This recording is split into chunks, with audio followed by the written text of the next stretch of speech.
Is the sheriff on? I'm on. Okay. Everybody else on the committee? I'm on. Ron. Okay, Dick? Yep, I was on mute. Okay, okay. Well, I'll turn it over to the sheriff. Hey, Phil, you got some questions and we'll discuss the deputy for road patrol as we go along. Sheriff? Yeah, that's the only question I have.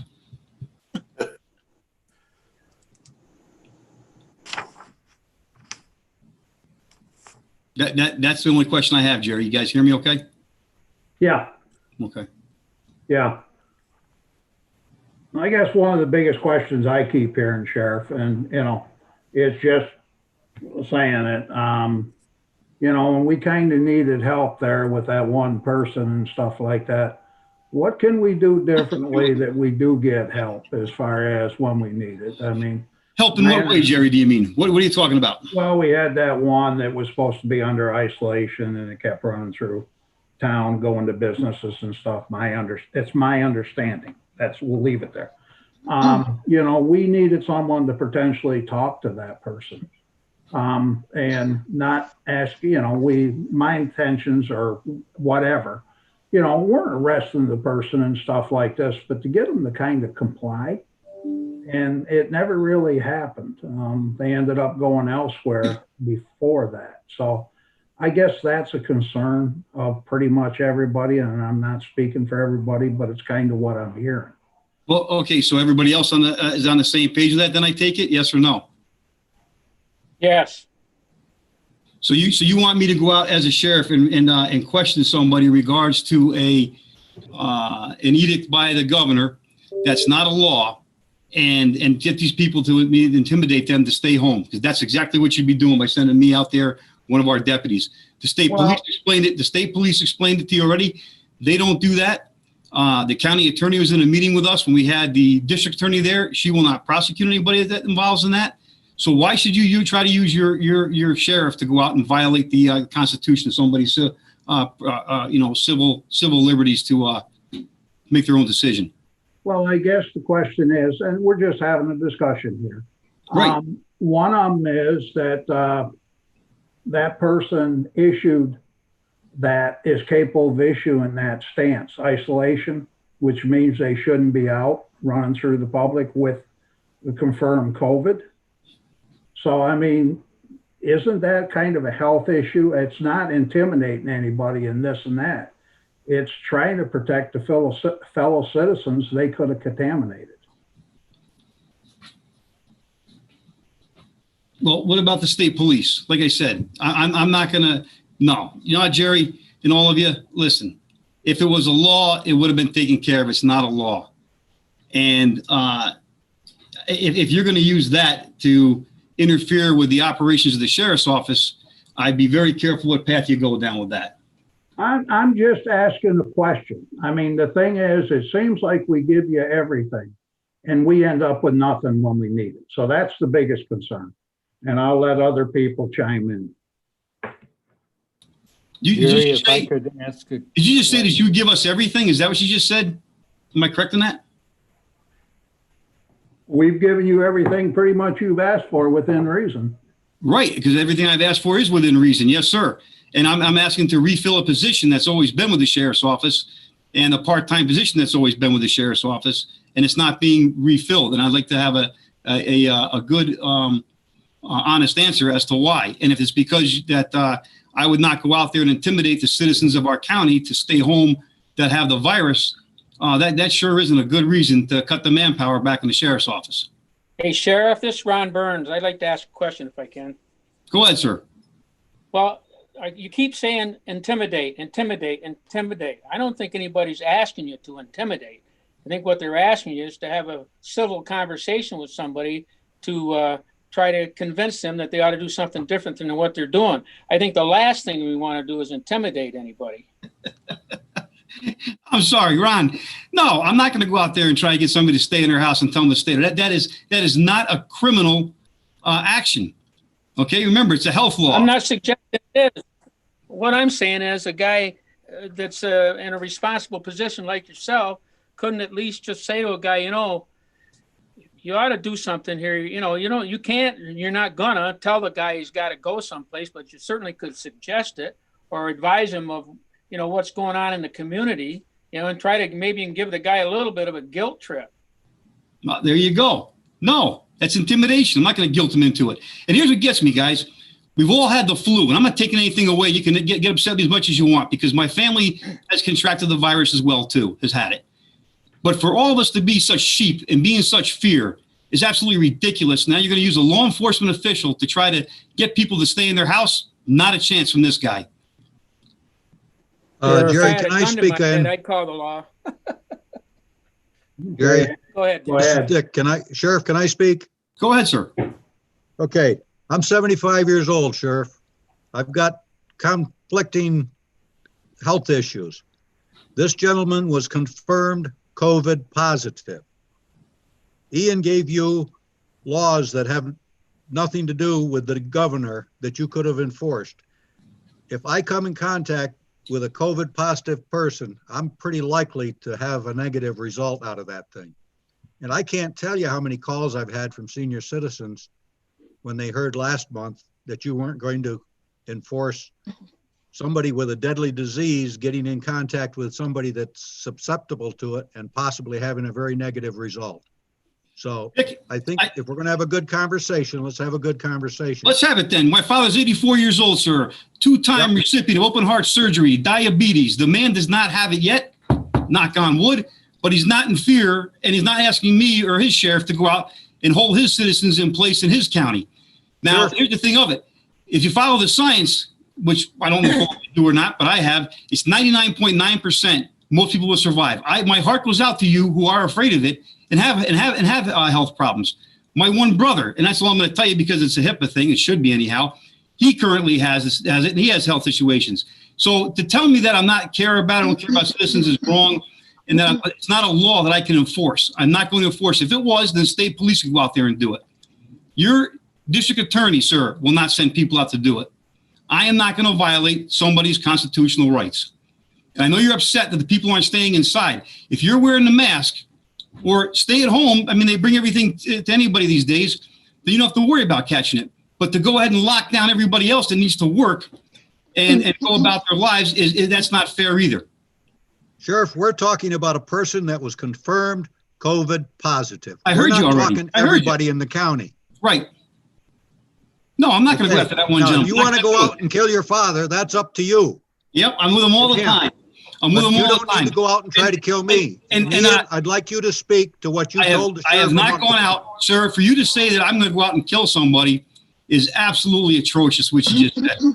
I have not said in my condition, I don't have a 99% recovery factor. Yes, there's no sense in me. There's no sense in me speaking at this point.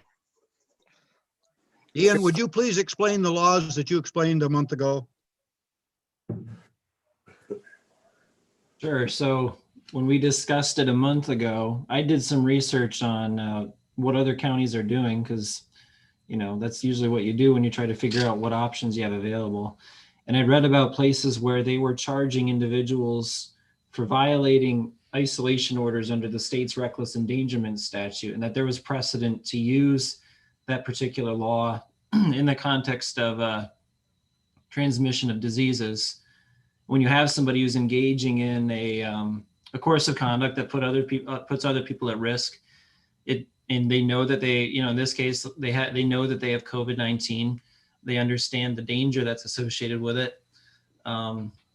You have a criminal predicate to charge somebody. So we're not even talking about the executive orders. And I think we need, we discussed this last time too. We need to distinguish between isolation orders and quarantine orders. And then in the context of people violating isolation orders, and Dick, you mentioned you'd been getting phone calls. I've been getting phone calls too. And, people in the community asking, what do I do about this? And the answer says, I don't know what you're supposed to do, because quite honestly, we don't have any enforcement mechanism. It's not a nice answer to give somebody. And, I know we discussed this also in the town hall a few months ago. There's a difference between living in fear versus living, I think, wisely. And, we can be wise about it without falling into fear. But I also recognize what you said, Dick, that there are people in our families and in our community who do have a legitimate fear of this. And we need to be respectful of that as well. Thank you. Mr. Chairman, can I also add to that? Go ahead.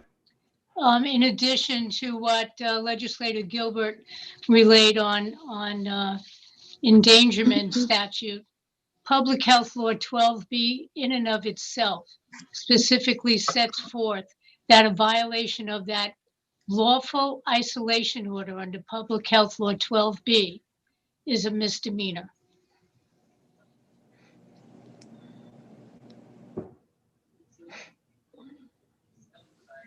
Any other committee members got questions? Yeah, I got one left. I have Go ahead, some. Larry. Go. So Sheriff, my question goes back further than the current COVID crisis. For 3 or 4 years, at least at this point, we have given you, I think at this point, we've increased your budget 15%, and we've given you somewhere around 6 or 10 deputies. I'm not sure which. And the purpose of that was, or at least a priority of that decision, was to increase the enforcement of ATV and snowmobile recreation in the county. And I know that, you do to address that, but it's never really reached our expectations. We've never really gotten any reports. There are very few tickets that are written, particularly ignoring the county permit that's required to ride on county trails. Just wondered if you would maybe give us a update on where we're at and why there seems to be a lack of that kind of coverage, or lack of in our expectations of that. Sure. To make the correction, you didn't give me any parole patrol. That was a mandate by the state of New York through corrections, where you had the other officers. So there's a difference. That wasn't road patrol, it was corrections. We were mandated for that. And make sure that when you say that the public knows the truth, because they don't know the truth by what you're saying, but I'm going to tell them the truth, as I always have. And the fact is that they weren't road deputies. They were correction officers mandated by the state of New York, which I negotiated for the county with the commissions of corrections to not make that number that large, so that you guys could have not a large cost put upon you. So I helped out by doing that. And it's not road patrol. There was a Bonadillo study done that was called in by you guys a few years back.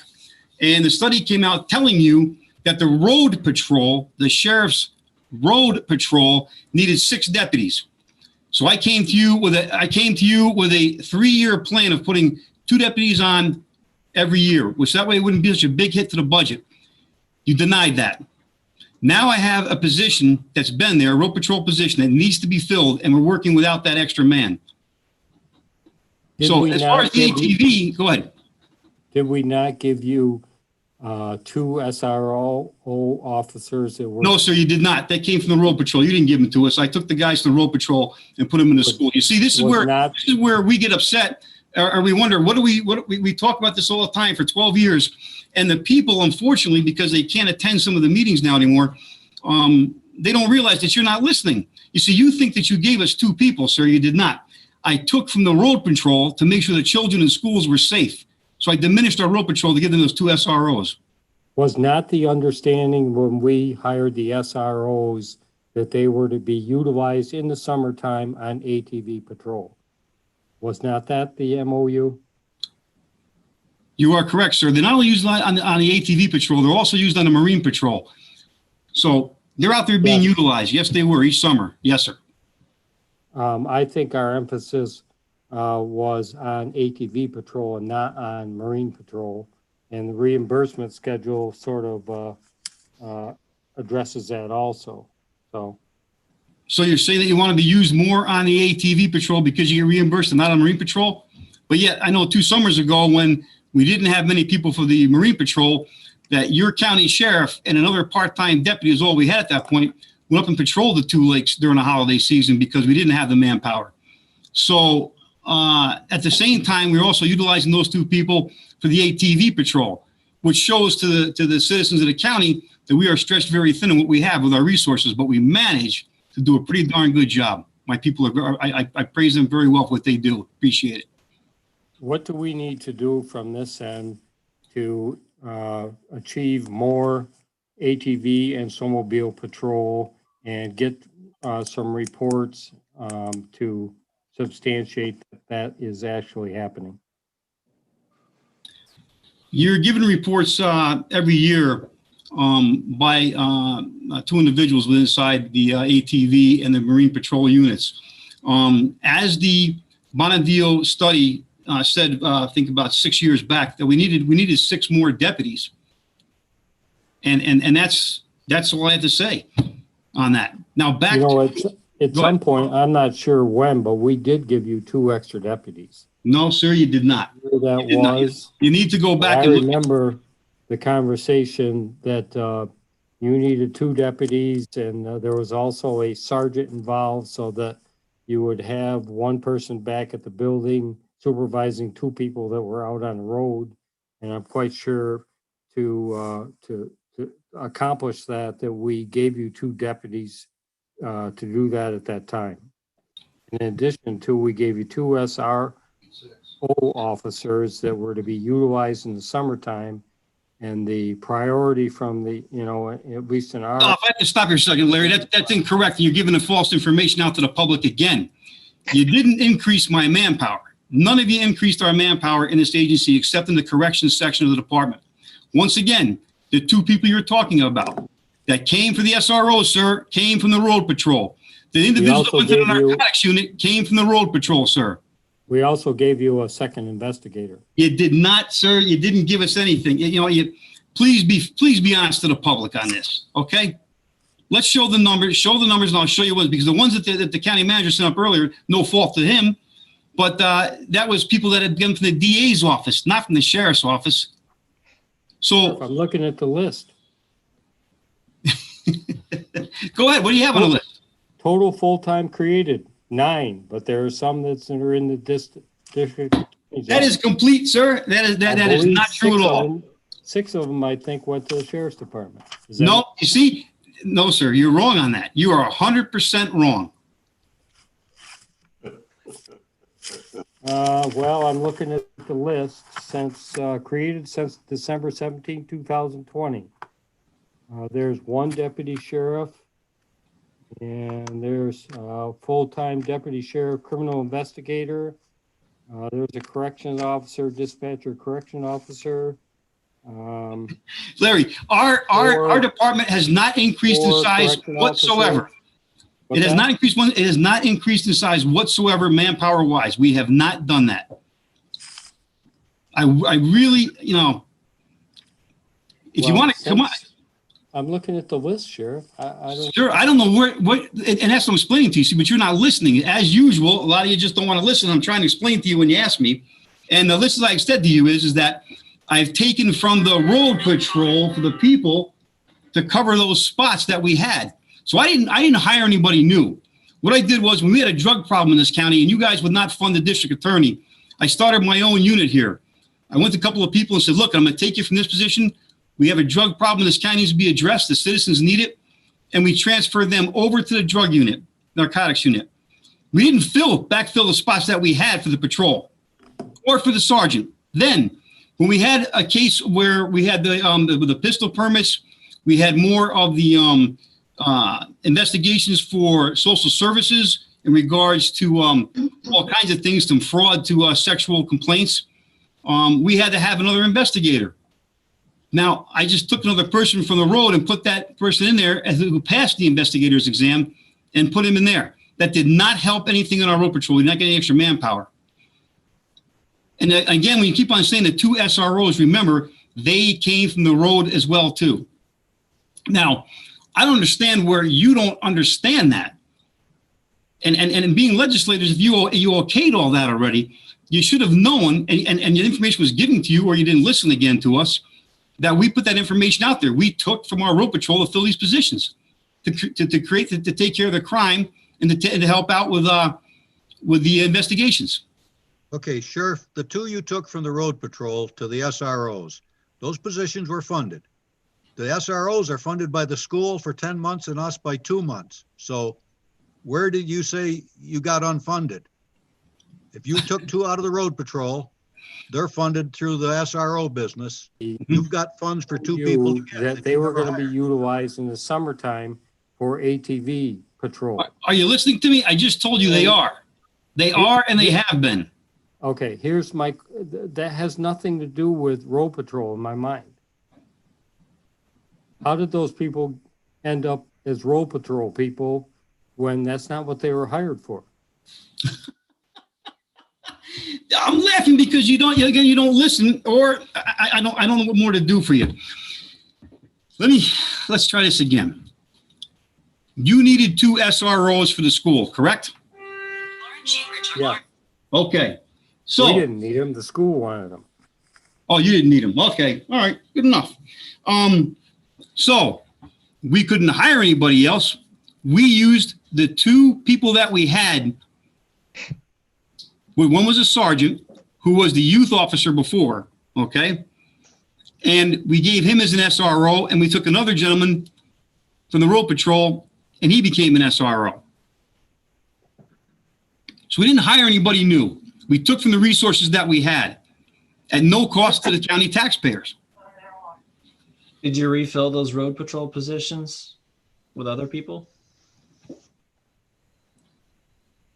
Say it again, sir. Did you refill those road patrol positions with other people? No, no, sir. No. So you had fewer on road patrol than you did before. You never filled those positions. No, sir. We haven't filled those positions. No. See, I've been asking, as the Montague study told everybody 6 years ago or 4 years ago, that we needed 6 more deputies. And we tried the 3-year plan of putting 2 every year, just 2, at no cost to the county. But the legislators voted that down and wouldn't do it. I wasn't on the board then. Could somebody clarify if that's, because that's not my understanding, just looking at the information that we have. Anybody? Ryan, do you want to comment?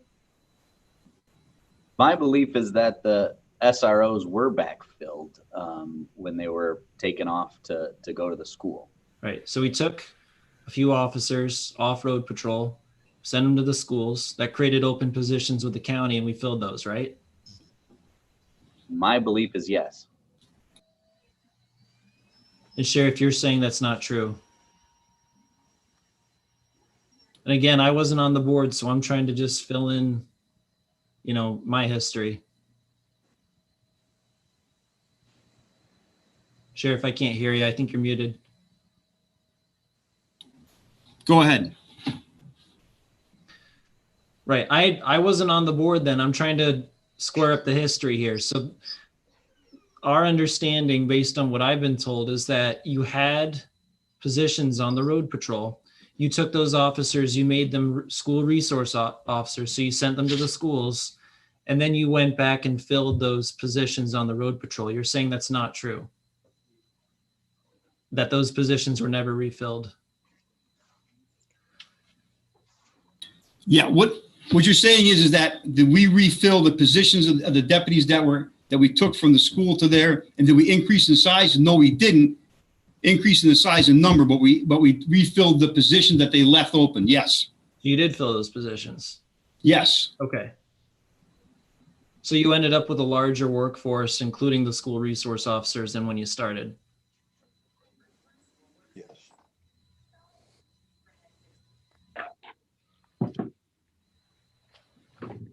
Okay.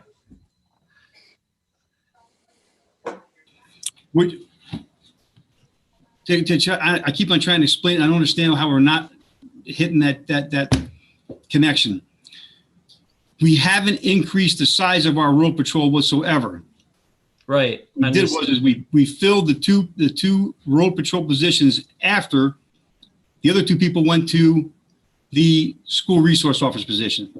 Okay. So in total, you're up at least 2 positions. We're up again. No, sir, I'm not up. I am not up. Oh, my God.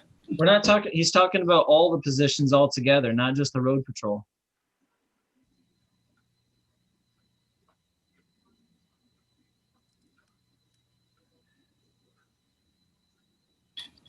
If what you're saying is that I was allowed to fill the other 2 road patrol positions, and then I have the 2 SROs, that's being paid by the schools, correct? Right. Right. Partially. Well, yeah, partially. Okay. All right. All right. So what's the problem then? Go ahead. Hey. What else? Can I So ask you're a question? Go ahead, Greg. Oh, I'm Sheriff. sorry, Jerry. Jerry's committee, sorry. Jerry, you know. Hey, Sheriff. Who's wanting to ask a question? I am. Greg. Greg, go ahead. Because I'm just sitting here listening to this. All right, Sheriff. Sheriff, you there? Yes, sir, I am. Go ahead. All right, Sheriff, it wasn't that long ago that I was on this committee when there was 9 committees, not 3.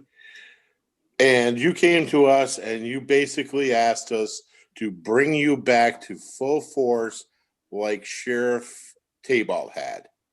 You said you would be satisfied with the same force that he had, and we did that. I know we did. That's what you stated. And now I have no problem refilling this deputy position as far as I'm concerned. You know, you had somebody leave, you know, for a better job. Right. And Greg, I thank you, because that's all I'm asking for, is to fill that one position. That's it. That's all I'm asking for. We're letting other departments do the same thing. They have somebody resign or retire. We refill that position. You know, I don't have a problem with that, but I think what the conflict here is, I think a lot of people are under the misunderstanding that you are increasing your workforce. I think we just brought you back to Sheriff Taybalt's level, and you were fine with that. Is that correct? That is 100% correct. Okay. Well, I just wanted to make sure I got that clear. All right. Thanks, Sheriff. Thank you. Does anybody got any other questions? I got a comment, Jerry. This is Phil. Go ahead, Phil. Up here in my neck of the woods, the Marine Patrol is very important to us. And I appreciate the fact that the SROs do cover Lake Bonaparte. And I appreciate the fact that the sheriff has them do that, because that is important to us. It does get pretty testy out there at times. Thank you. Thank you, Phil. Anybody got any other questions?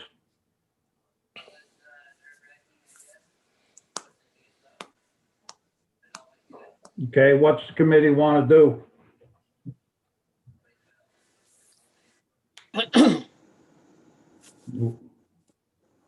Somebody asked a question, what?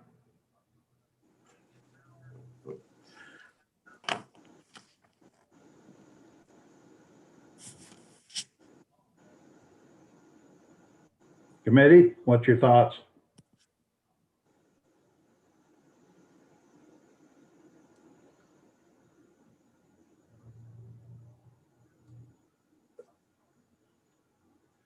What do you think, Jerry? I'd like to hear your thoughts. Well, you know, one of the things we're trying to figure out, and you know, good, bad, or indifferent. And I see Phil's point too. But I think we got to do a balancing because we're kind of limited. I don't know if the RSO set out there all day through Bonaparte or this and that. I mean, I think we can balance it and stuff like that. But on the same aspect, you know, I understand where the sheriff's coming from. But I guess one of the biggest problems also is asking him whether he agrees with us or not at times when we're in the bind and need help to do what he can. And, you know, I still feel 100% that that person being locked down, we knew they had COVID. They weren't supposed to be out in the public, and we had enough information that legally they could have talked to them or they could have arrested them. And we're not asking for arrest. It's just, you know, that person running around potentially could have contaminated someone else. That's the problem. And so, you know, I think when they're in quarantine, like everybody else does, they should be there. I mean, kept in quarantine. So, I mean, I guess I do reach out to the sheriff. I understand his point. But on the same aspect of points, at times we do need help. And with the rules and regulation, I don't think it was badgering or threatening the person. I think you could have talked to them without intimidate and stuff like that, because we really don't want to intimidate. Quarantine is completely different from isolation as far as I'm concerned. I mean, potentially we're looking, maybe somebody's going to come down with it, this, that, and everything else.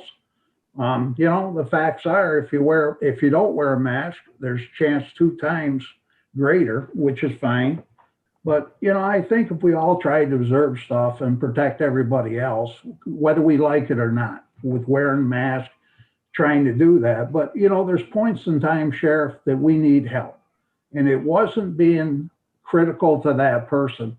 The thing is, you know, we don't know, and I'm not saying that person did, but potentially he can contaminate someone else, which good, bad, or indifferent. If your father's up here visiting, it could be him, could be, I don't have any older family. My parents are gone, but it could be somebody else's family member that ends up with it. And yeah, we fare pretty good on it.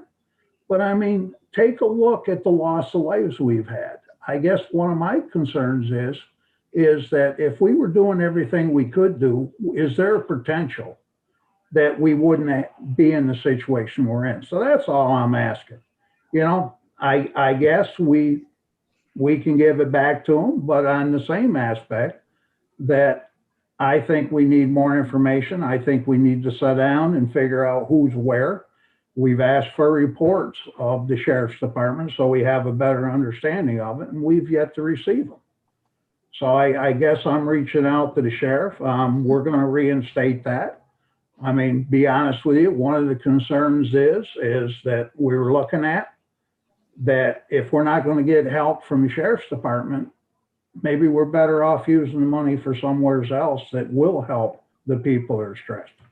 So I guess I could go either way, but I also asked the sheriff to try to help us. It's not threatening somebody or this or that. I mean, it's just people that got it should not be out in public. I'm sorry.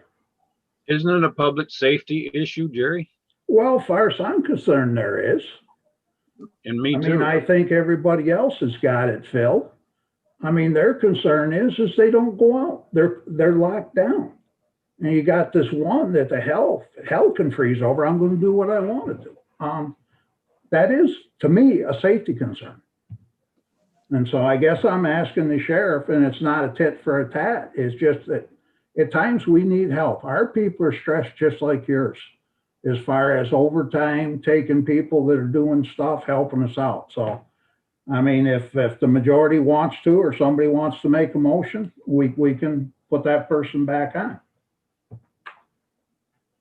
And I'm done with my spiel, or whatever you want to call it. So I Jerry, guess I'll I add don't to know. that too. It's not just a public safety concern. It's also about doing what we can to keep schools and businesses open, because, you know, we've seen just how decisions we make in the community affects the, you know, businesses that are hanging on by a thread, or schools that are 1 or 2 teachers away from having to shut down for a week because their substitute pool is so small. You know, those decisions that we make as a community, they have a downstream effect on the rest of the community. And I think most people get that. And I know most small businesses are really doing the best that they can. But I think for them to have the assurance that if there is a situation where somebody has COVID, that they know at least they've got a number they can call, you know, not to result in an arrest or a criminal prosecution, even though I don't think you'd have trouble doing that if you wanted to, because other places have done that. But even just a phone call or somebody, you know, just I guess showing some support for those businesses and the people in the community who need it. But I'm kind of where you are, Jerry. I think I'd like to see us fill this position too, but maybe under these circumstances, because we have so many departments that are operating really on a skeleton crew because they're helping so much with the COVID effort, they're not able to do their normal functions. I guess for me, I'd like to see if we could get some more clarification, because I'm not sure we're all on the same page about who was hired in the sheriff's department over the last few years. Maybe we could send that that list to the sheriff and get a reply to it. But if we don't vote on it now, couldn't we still take it up at our next board meeting as a late resolution? And whatever, yeah. So we don't even have to necessarily decide now. No, we could prepare a late resolution. Correct me if I'm wrong, Joe. Or a resolution that we vote on it then, if we find Yes, everything out. Absolutely, you could bring a late resolution on that. And certainly if you have more information by that time, that would help you make that decision. Yeah, Okay. that definitely for me. I mean, any other department, if they want to fill a position, they'll usually come to, with slides and a PowerPoint presentation and run through why they need it. And that way we can make an informed choice, because we've got to ultimately answer to the taxpayers too. Why are we spending money on this particular thing? That should really be the question anytime we're hiring somebody. Why is this necessary?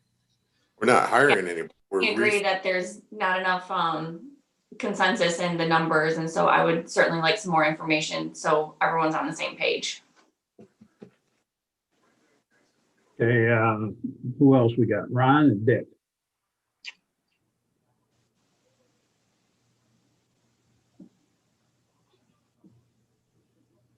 Yeah, I'd like to see the manpower thing, because there's some money lost someplace if he hasn't replaced anybody. Because the 2 road patrol people, as I said before, that he moved over to the SROs, they're paid by the school and us. So if they truly were done that way, he's got the road patrol people he could have backfilled. And that's what I don't understand, why we can't understand. So I'd like to see the coming and goings of the manpower and the road patrol for the last 4 years. I think it's the only way we're going to understand it. Dick, you guys had all that study before by the Montague group. Like I said, we broke that all down. We had a PowerPoint presentation. Everything was done. And I guess you guys, no matter what we do, you can't wrap your heads around it. Maybe the best way to do it is come on up and I'll show you. I'll line up all the 13 deputies that we have, and you can count them and stand there in front of them. You know what we have. And then we can do the sergeants too as well, and you can see what we have, and then you can see what the SROs are. I don't have a magic hat or some big vault someplace with extra people, and the taxpayers know all this. And that's why I wish you'd be more honest and open to the taxpayers about what's going on. You know what we have. You're upset because I won't go out and take this one gentleman and tell him to stay home. I have a district attorney, sir, that has told you she will not prosecute anybody under this. The state police will not go out and do any kind of enforcement or make an arrest on this. I, as your county sheriff, I am not going to go out and do that to anybody in our thing. There's no court order coming from any judges to do that such thing. So until any of those things fall into place, I am not going to take it upon myself to go out, because I am the sheriff of the county, and somehow I wave a magic wand and the person's going to listen to me. They can go tell me to play. They go, you know what, up a rope too. And at that point, I'm not going to get into a fight or anything with them, because there's a big talk about the rhetoric of police being too much brutality already, and that we overstep our authority and things. So no, I'm not going to go out and intimidate a citizen who doesn't want to stay inside a house. No, I can't do that. Get a court order, get a mental health pickup. That's a different story. Well, to clarify, what we were specifically asking for was we have had several individuals who have given public health a difficult time. Our public health nurses have to go out to their homes and visit with these people, and they feel uncomfortable because these people are unstable and they feel dangerous. And I don't think it's unreasonable to ask law enforcement to accompany them, other county employees, when they feel unsafe. Well, sir, I couldn't agree with you more on that. But according to your governor and the police reinvention and reimagination, he wants to use social service workers to go out and take care of those people. Remember, because we're too tough. We're too intimidating. And we're also being called racist along with that, too. It states right in the manual in front of me that they want us to collaborate with the social services people and your mental health people to take care of things like that. So, hey, What do you want me to do? I'm just, go ahead. Well, I guess it's kind of a balancing act, Sheriff. You know as well as I do, there's some people that sometimes you need help. It's working together. I guess I figure that you do your job, and if somebody's scared or, they're doing a drug test or this or that, it's kind of scary to go out there because the situation, and I'm just talking for me, going EMS. We have situations where people are at a bar, they have a fight. Hey, Jerry. One stabs the other. Yeah. Can I tell you something? What? You talk about scary out there for you guys. Picture this. None of my men and women on the road patrol have had the courtesy or the relaxation to stay home and hide in their houses during this virus. They're out there every day being exposed to it. They're out there giving services to community every single night and day. You think they're not scared? You think they don't worry about getting it? So I understand that. But you guys as civilians, you have the ability and the freedom so far to stay home if you'd like, or wear a mask if you'd like, or stay 6 feet away from people. My men and women don't have that choice. They have to go into places every single day where there's COVID-related issues and things. Now, I'm not saying that it makes us any more special than social services, any more special than the firemen or nurses and doctors. But remember, as citizens, that you have the right to stay in your house. You have the right to order takeout. You have the right to go to school inside, have homeschooling. You have the right to work from home. We don't have that luxury. Yeah, but I think you missed the point what I was getting at. I mean, the situation is, there's situations, mental health, and, I guess the big question is, or concern to me, it's a lot of what the call comes in as. If a person's got a handgun or a rifle, mental health's got to go there. Sending them out might not be the situation's best solution. It may take a combination with both. And, me as EMS, when I was riding EMS, we had a stabbing there at the hotel there. And we had some people say, oh, we got to go. No, my job is to protect the people with me. Let the people that got the capabilities to handle the situation make it safe. Then we'll do our job. So I think everybody's got a job to do. It may be differently the way you see it. And I'm sorry, we see it differently. But there's some people, when they make threats, it's just nice to have that extra person with you till you find out what the situation is. Prime example I'll pick up.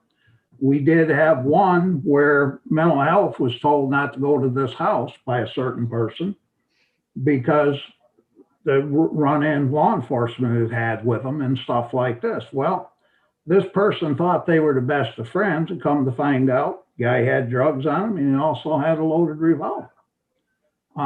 It could have been a bad situation happening. So, those are the things we're trying to get around. As far as being scared, I don't think any of us, as far as COVID, the choice is ours. If we want to stay home, if we want to go out and do what we need to do, then we do it. But as far as these people that are having to be called or go to these homes with people that kind of have a history, I think sometimes law enforcement ought to be with them. Do you disagree with that? I don't disagree with you when it's a law enforcement thing at all. And here's this is the hypocrisy of what you are talking about, is that you're asking now for officers to go to a location where there might be a threat, which we've always done to begin with. But your police reform and reinvention collaborative manual here from the governor, and what you're trying to adhere to, is now changing that and saying that they want you to send social workers instead of police officers to de-escalate a situation. You can't. That's not what we're talking about. That is not what we're talking about. We're talking about a public health nurse who does not feel comfortable and wants assistance. We're not talking about a 911 call for somebody in a mental health crisis. We're talking about, So Lisa, when you say that, are you talking about then, if you called up here and said, hi, I'm Lisa, and I'm going over to check on a patient or a citizen that has the COVID, and I don't feel comfortable going there, and why wouldn't you feel comfortable going there? You'd give us a situation as to why it is. If you felt that there was a threat coming to you, then sure, we'd help you out. Sure, we would. okay, But that's not what you're doing. You're going there to tell somebody they have to stay in their house because you're mad at them because they've been outside their house already. That's not our job. Sorry. We're talking about two different things, Sheriff. What's that? I mean, public health has got to follow up on certain things, certain tests, this, that, to make sure people are complying with the whatever. Mm-hmm. And, you know, when dispatch, I guess what I'm trying to ask is, and I'm not giving you a hard time, it's just get to understand it. I mean, when a person's got a handgun, you think we ought to send mental health there and they're saying they want to commit suicide? I mean, I really hate to send law enforcement too, but don't you, depending on the situation, have to take the threat down before you send the next group in? And that's what we've been doing, Jerry. You see, we've been doing that for the last 30 years in law enforcement, but your current government wants to change that. It's not my current government. It is, So, sir. I mean, you I'll tell blame you it what, on who you we would want still to. go as police officers. If you have a violent person, We're here to work we'll go there together, and stand Sheriff. That's in front all of I'm asking, for us to work together. and we have been, Jerry. We have been. So, I mean, instead of just sending caseworkers out there, I think depending on the situation, and I'm not asking you to say it, but I really think we ought to be able to count on you depending what the situation is. And what does it take to trigger? Is it public health calling up there saying, I've had trouble with this person before? And, you know, if you're out I don't know whether to send them in with the public. That's something you guys know. But on the same aspect, sometimes just seeing a person, you don't have to do anything. It gets them to think or calm down. So you think, Jerry, we have been doing that. Okay. I can tell you, Jenny knows as well. We've gone out and helped her people out. We've helped everybody out. We'll do that for you if they're violent. And Okay. Joan, especially, Joan, you two know as well that I've gone out and dealt with some of the mentally ill in this county on my own, and have de-escalated several situations by myself in regards to some of the mentally ill in the county. So let's be, as I said, that's why I wish you'd be more open and honest to the citizens. I mean, this is what we do every day. This is what my men and women do every day. Okay. And we are helping you out. So I do not like the broad brush stroke that the sheriff's office is not helping you guys. We are. And the state police, where's the state police? Have you asked them? No, you have not. Because they won't come out and do that. You know that. Now, if there's a situation that's dangerous, we'll be there for you. Lisa, you have a problem with somebody who's dangerous, we'll help you out if there's a threat. So I'm going to end my talking here for now on the fact that we are here as the deputies in Lewis County to protect anybody anytime that there's a threat to somebody's life and property.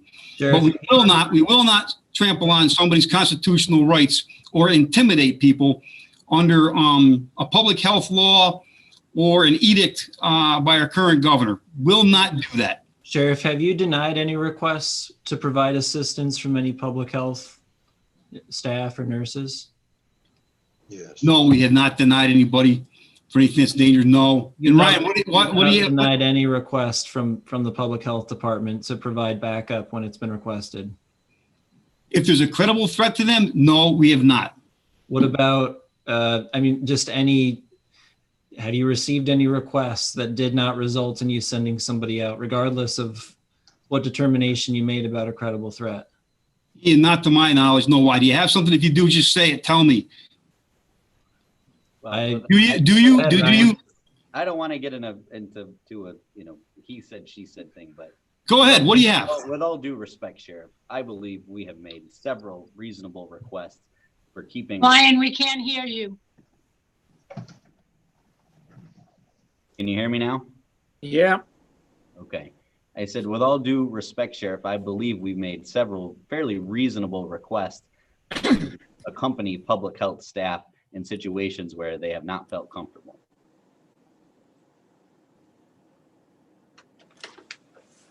And they weren't accompanied, right? State police did accompany on one occasion. Oh, good. On one occasion. If our men were free, that probably would have been assigned, because that's an assigned call, just so you know. And so the public realizes what you're saying here, so they're not misled again. So what happens is you put a call into 911. Nobody calls the sheriff personally or asks the sheriff to come out. You call 911 dispatch. Dispatch then goes by the rules and the policy and procedures manual that we have, that we put it out then as 911, it says Lewis County to any available unit that would be free. Obviously, at that time, the state police unit was free and assisted you. Had a sheriff's unit been free, they probably would have assisted you. So that's what we do in Lewis County for the citizens. So all we need to do then from now on, if we need sheriff assistance for another department, is dial 911. That's what you do all the time, is you call 911. Well, That's what it's there for, sir. okay. So you getting off, Sheriff? Are you hanging around, or Unless you have more questions, go ahead. But does anybody else have questions? Sheriff, have you furnished your road patrol with all the protective gear that they need to keep them safe from this COVID? Have you given them instructions on how to use it and stuff? Dick, we probably have more instruction than any you can imagine to keep our people safe. Dick, do you realize we worked through the AIDS epidemic? Well, that was even something we didn't know about. That was far more deadly than what we're talking about now. Our men and women were covered there for that too as well. So yes, sir, they are trained, they are equipped, and they are as careful as possible. Now, can I ask one question? What does it have to do with filling my position for the deputy? The people of Lewis County deserve that protection and the services that they're paying for their tax money. What you're doing is you're leaving an unfilled position that people are paying for in the county, and it's not being used. What I'm going to have to do, though, is use overtime with hopefully deputies that are already working 12-hour shifts plus and overtime, and use them to fill that position when need be on the road. Sheriff, Circle back I to, just, we just Go are ahead, asking Lisa. for more information at this point. We don't need to come to the sheriff's department and have you line people up, though that does sound enjoyable. Maybe just a list and some clarification on when these people were hired. And I also just want to say that you keep saying that legislators are not being open and honest, and I just don't think that's accurate or fair. And so I would like you to rethink saying that we are not being open and honest with the public. No, Lisa, I will not take that back, because you're not being open and honest with the public. And I don't think you're informed enough, Lisa, yet in the position you just came into. You haven't been there long enough. Now, the rest of your legislators have been there, Lisa. They do know the information. They've been given the numbers. And I will send it out again. I send it out every year to everybody. Every time we go through the manpower issue, everybody has the numbers. But you know what it is? You don't listen to it, or you forget it. Now, I can tell you one guy who's been there for a very long time. And I respectfully say that. And I'll tell you what. He's listening most of the time. He's listening, really pays attention. I know, because I know what his citizens tell me later on. And that's Legislator Hathaway. He has always had a very open conversation and studies and asks questions when he's in doubt or has it. And I'll tell you, I even at times when we disagree, I respect him on that. That's what we're supposed to do. So Lisa, I won't take that back. No. I will send you the information. We'll send you the numbers again to everybody, so you can see that. But remember now, I'm saying this again in public. I will send you all numbers again. And next month, when you say to me, I don't know how many people you have or this or that, then you're not being honest with them, because now you do have it. You've seen where they are. So please, again, like I say, this has nothing to do with refilling the open deputy's position, full-time position. Well, we can, we don't need to, we can send memos back and forth, but I've got the information right here. We backfilled 2 SRO positions. So yes, that is +2 for the department. We added 4 corrections officers. That is +4 for the department. We also allowed a promotion of a sheriff deputy to criminal investigator. That's plus for the department. And on the 2nd of October 2018, we added another deputy sheriff, just like Greg talked about, to bring you back up to the sheriff table level. So those are the positions that have been added, and none have been taken away. So that is the facts, and we can, I have them listed by date and resolution, which I'll be happy to send out to the board again. Ryan, the thing that you're not explaining to the public when you say that, again, is that, yes, the 2 SROs came from the road and went to the school. Then we filled those 2 open road patrols. That has not increased my size. I don't have any extra people on the road. What you're trying to do is say to the public that, well, when the SROs aren't in school, which is what, I think 10 months out of the year, 9 months, anyhow, when they're not in school, then all of a sudden they're on the Parks and Recs patrol that you asked for the Marine Patrol and the ATV. So they're not on the road patrol for the county. So no, sir, I haven't increased my road patrol size. Go ahead. Under your road patrol budget, that's where they're in the county budget as road patrol. If there's an emergency, they can respond. I mean, we're talking about total staffing. There you are misleading the people. Of course they're in the road patrol budget. It's where you put them, but they're not in my road patrol. Explain that to the people so they understand that, see? Let's not do a twist of words and try to make it, guys, hey, look, here's what it is. I really can't beat my head in the table anymore. I have no more hair left. Okay?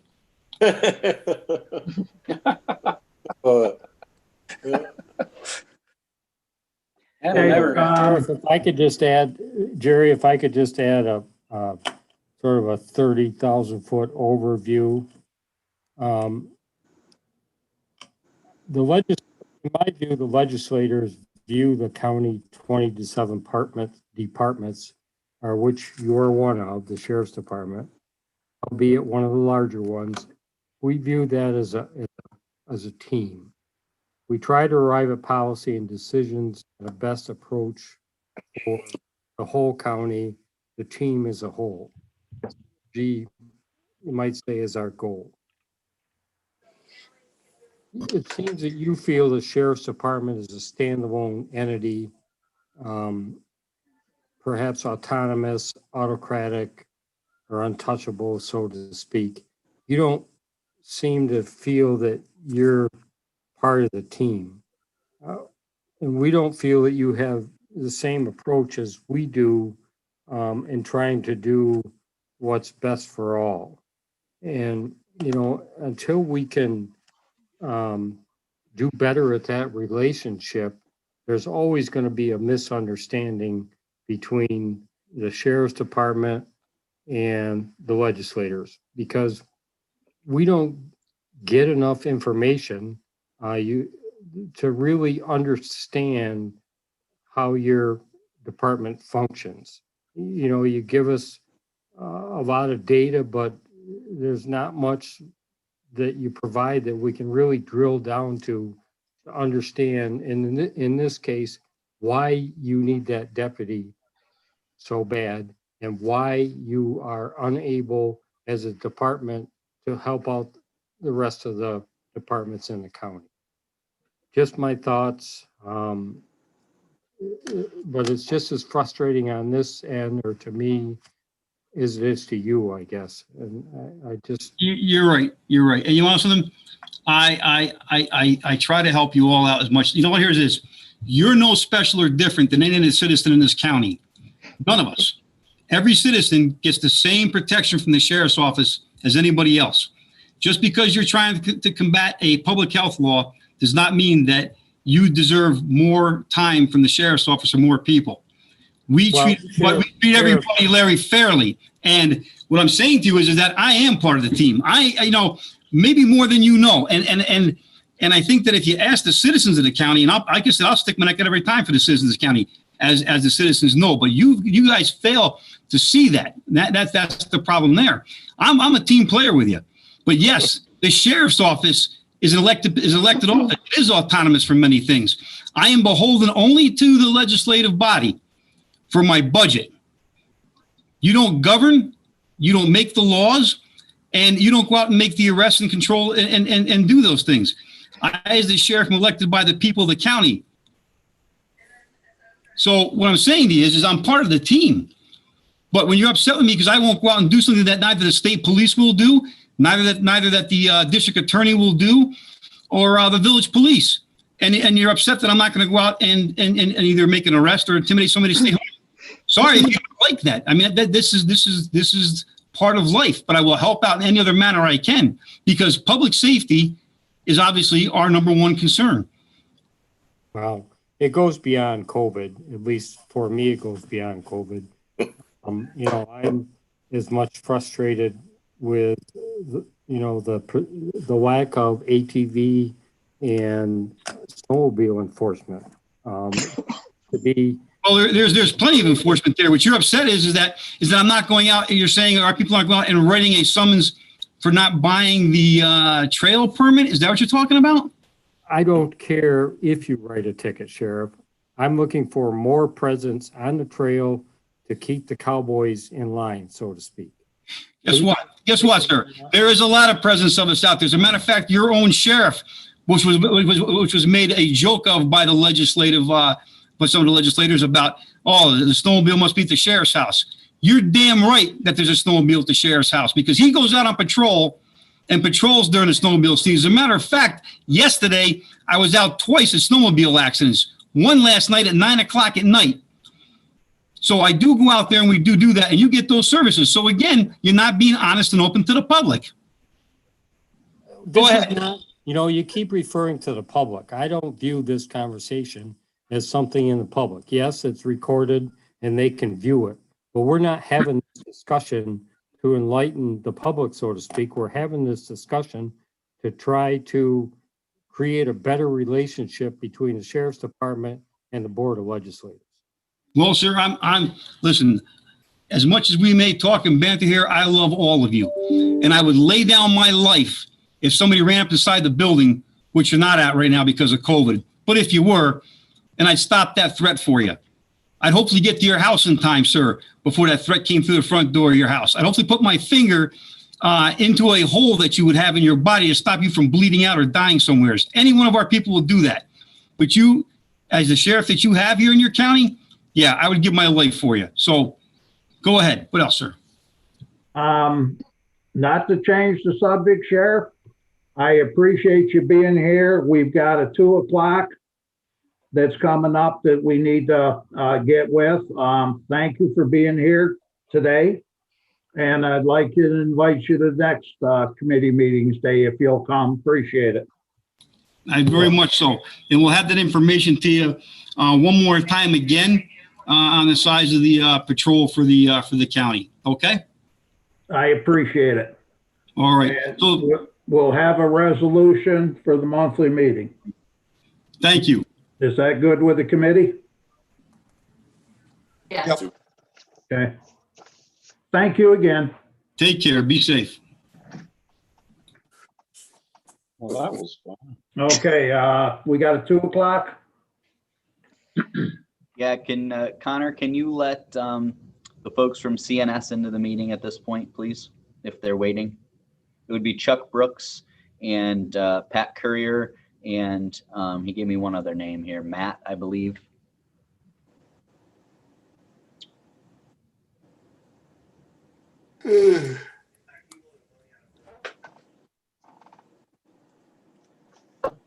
Could you say those Mike, names again, Brian? Mike LaMontagne. Pat Courier, Chuck Brooks, and Mike LaMontagne, if you can let them in, Connor. And you want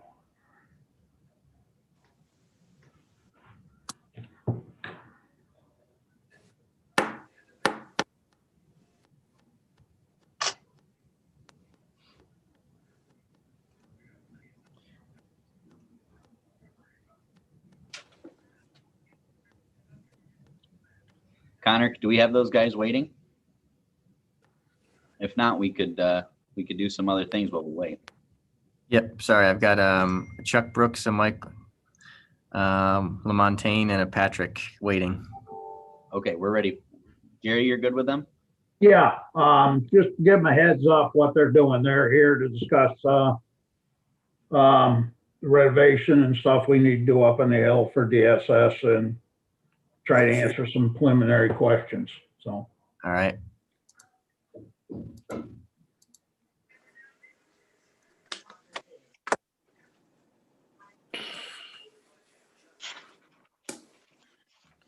Must be.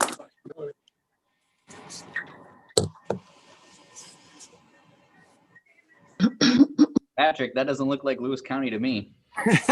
No, I'm down in Florida this week. Rub it in. How you doing, Jerry? Good. And you? Good. Hi, Jerry. How you doing, Chuck? Good. We got one more, I think we're waiting on, coming from CNS. Yep, should be Mike. I know he's in his office. I just saw him a minute ago, so We're just waiting for his audio. Oh, okay. I was gonna pop down, but if he's on his way in. Ryan, we're still live on YouTube, are we? Yep. Okay.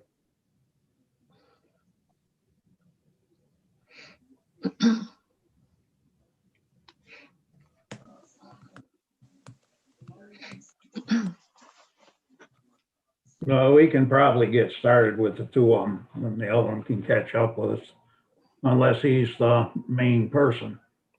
Well, I'll be going over the first couple slides, and then Mike will be taking it from there. Okay.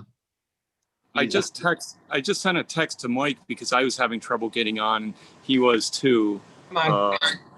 There we oh, go. There he is. Okay, We're all on. appreciate it. The one thing that I would ask is whoever the host is, you have to allow me to share my screen in order for us to present. Yep, you've just made you've been made a co-host, so. Okay. So you should all be able to see my screen, yes? Yes. No. Who can't? I can't. I can't. I can see it, Chuck. Yeah, I got it. I got it. Is it possible that you have the participant photos in gallery view covering up part of your screen? For those of you that can't see it? I can see it. I can see it. Is there anybody that can't? Okay, then we'll go ahead and move forward. I just noticed actually in the next slide, you'll see some pictures of us. It's gonna give a quick introduction. I'm noticing that I apparently really like this this shirt because it's the same shirt in my professional photograph here. My name is Chuck Brooks with CNS. Some of you may know me from some other projects up there. I was the project manager for the Lewis County JCC Ed Center. I worked with Bob Duclos on some of the other work that we did up there with the 911 system and some other projects. I'm a principal engineer here at CNS. I'm joined by Patrick Currier, who many of you know from time before when he was at CNS, but he is our managing architect and heads our Watertown office. So he's our dedicated North Country architect, and he's on the phone now. And Mike LaMontagne, who's a principal architect here at CNS as well. You'll be hearing a lot from both those guys. Now, Mike, you may also recognize from the Ed Center project. He and I, along with Bob Duclos and Dwight Wethy, who you'll see on the org chart for the civil, were the four guys that came up on Cinco de Mayo that Saturday a few years ago to have that meeting with the 30 or so stakeholders that we had going into that project. So, now, Jerry, is it okay if I just go ahead and run through it? Our intent was to do a quick presentation and leave at least half of the hour, as much as we could, to talk about the project and answer questions. I'm going to try and keep the presentation piece pretty quick, if that works for you. That's fine with us.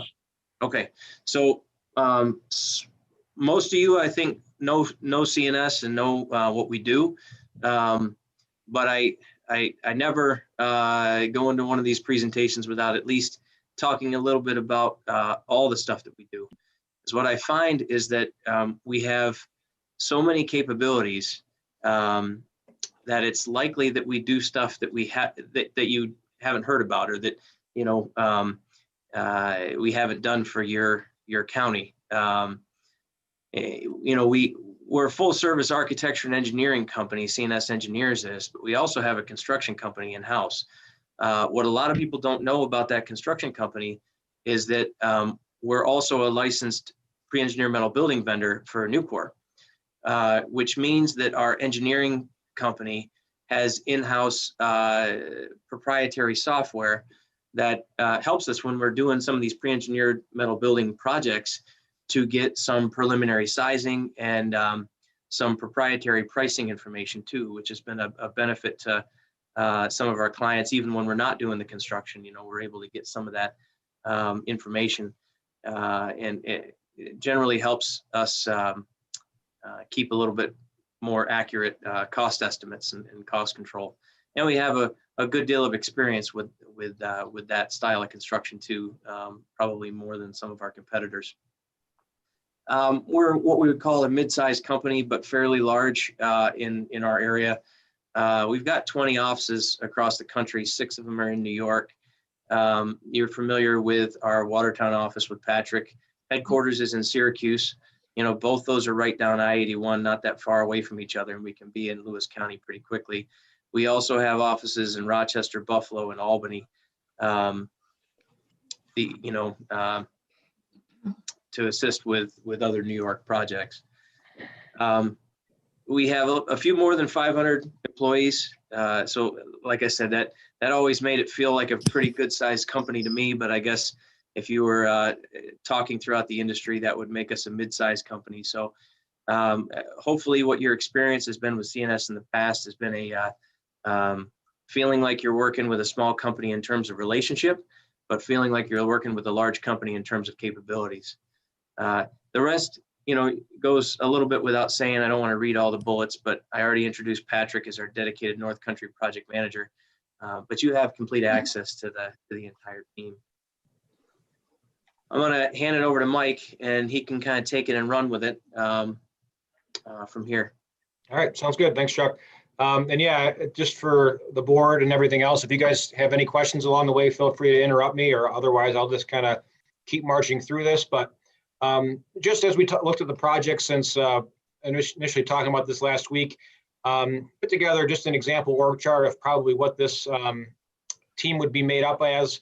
And obviously with Patrick as the PM, but the key piece here is that CNS has all the capabilities and all the required trades for a project like this in-house. So it's a single source of contact, and we don't need to sub out any of the building design work in order to accomplish this, which allows us to be able to move at a fairly quick pace, as well as do so efficiently and cost effectively, as you guys saw on the JCC project. And one thing to mention is that this team has experience in both different project types. You'll notice on the architectural side, in addition to Patrick, we're thinking about having a dedicated project architect for each of the 2 projects, so that they're each able to focus on their areas of expertise, and Mike Barnes can move on the highway garage side, while Kristen can focus on the adaptive reuse of the DSS building. And then the MEP and life safety trades have experience across the board with different types of systems and project types. Go ahead, Chuck.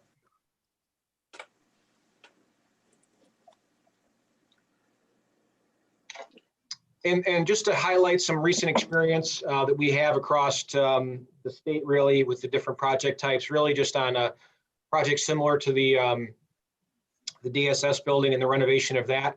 We have a significant amount of experience with office type facilities, as well as municipal facilities.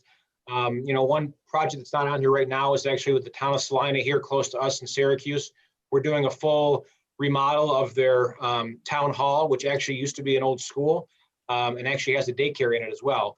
But that focused on initial programming effort and planning, going through adjacencies of required spaces and reconfiguring the entire space, and going through renovations in a way that allows it to be phased so that we're not displacing people more than once, and allowing all the different departments that are within the building and within the town to operate seamlessly and not be shut down for any period of time. Another project in the bottom right there really is a project we did in Binghamton a few years ago, which was an existing facility that we completely gutted all the way down to structure and outside wall. So there was nothing left on the interior.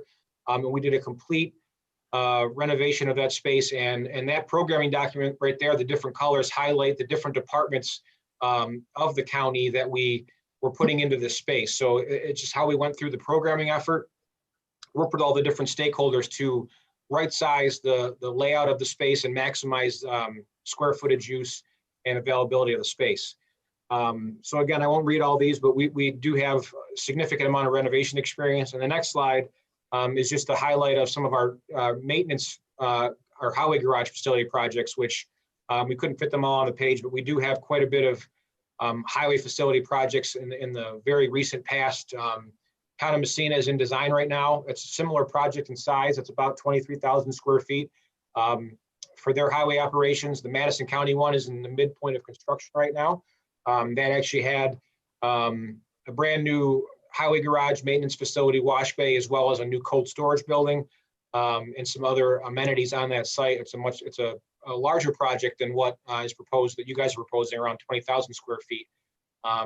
And the other one that's very, very similar is the one we did for the town of Lafayette, 23,000 square foot facility to house all their operations, a new facility that's about a few miles down the road, so a little bit farther than what you guys are proposing here with your existing highway area. And as far as how we approach projects like this, really we start with the programming and planning effort, and we get down there and look at the vehicle mix you guys have currently, also as what's projected, to make sure that we can right size both efficiencies throughout the building as well as parking within the building for those vehicles, and then the different necessary functions like the welding areas, maintenance areas, sign shop, office space, and storage, and the like. You can go to the next one, Chuck. So just kind of high level project planning. I mean, really for both types of projects, we really would start with the end in mind. A lot of times, folks will look at, when the project goes out to bid is kind of where they're working back from. As in the experience we had with JCC, really, we started with the end being when substantial completion was, and when you guys were able to take beneficial occupancy of that space and when it could actually be used. So that caused us to work backwards from that date, which definitely caused, the work to make the phasing and of the different bid package, as well as the overall construction schedule to happen.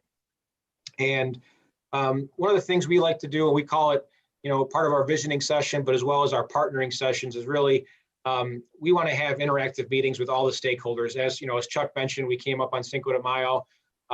We didn't have tacos and margaritas, but we dug into the details of the project, and we had everybody at the table that had a interest in the project to be able to explain all their goals and what they need and balance them against everything else. So at that point, we worked through, vetting every issue that could come up and seeing what is possible, what's not possible, weighing the options, and figuring out what is the most successful project for everybody involved.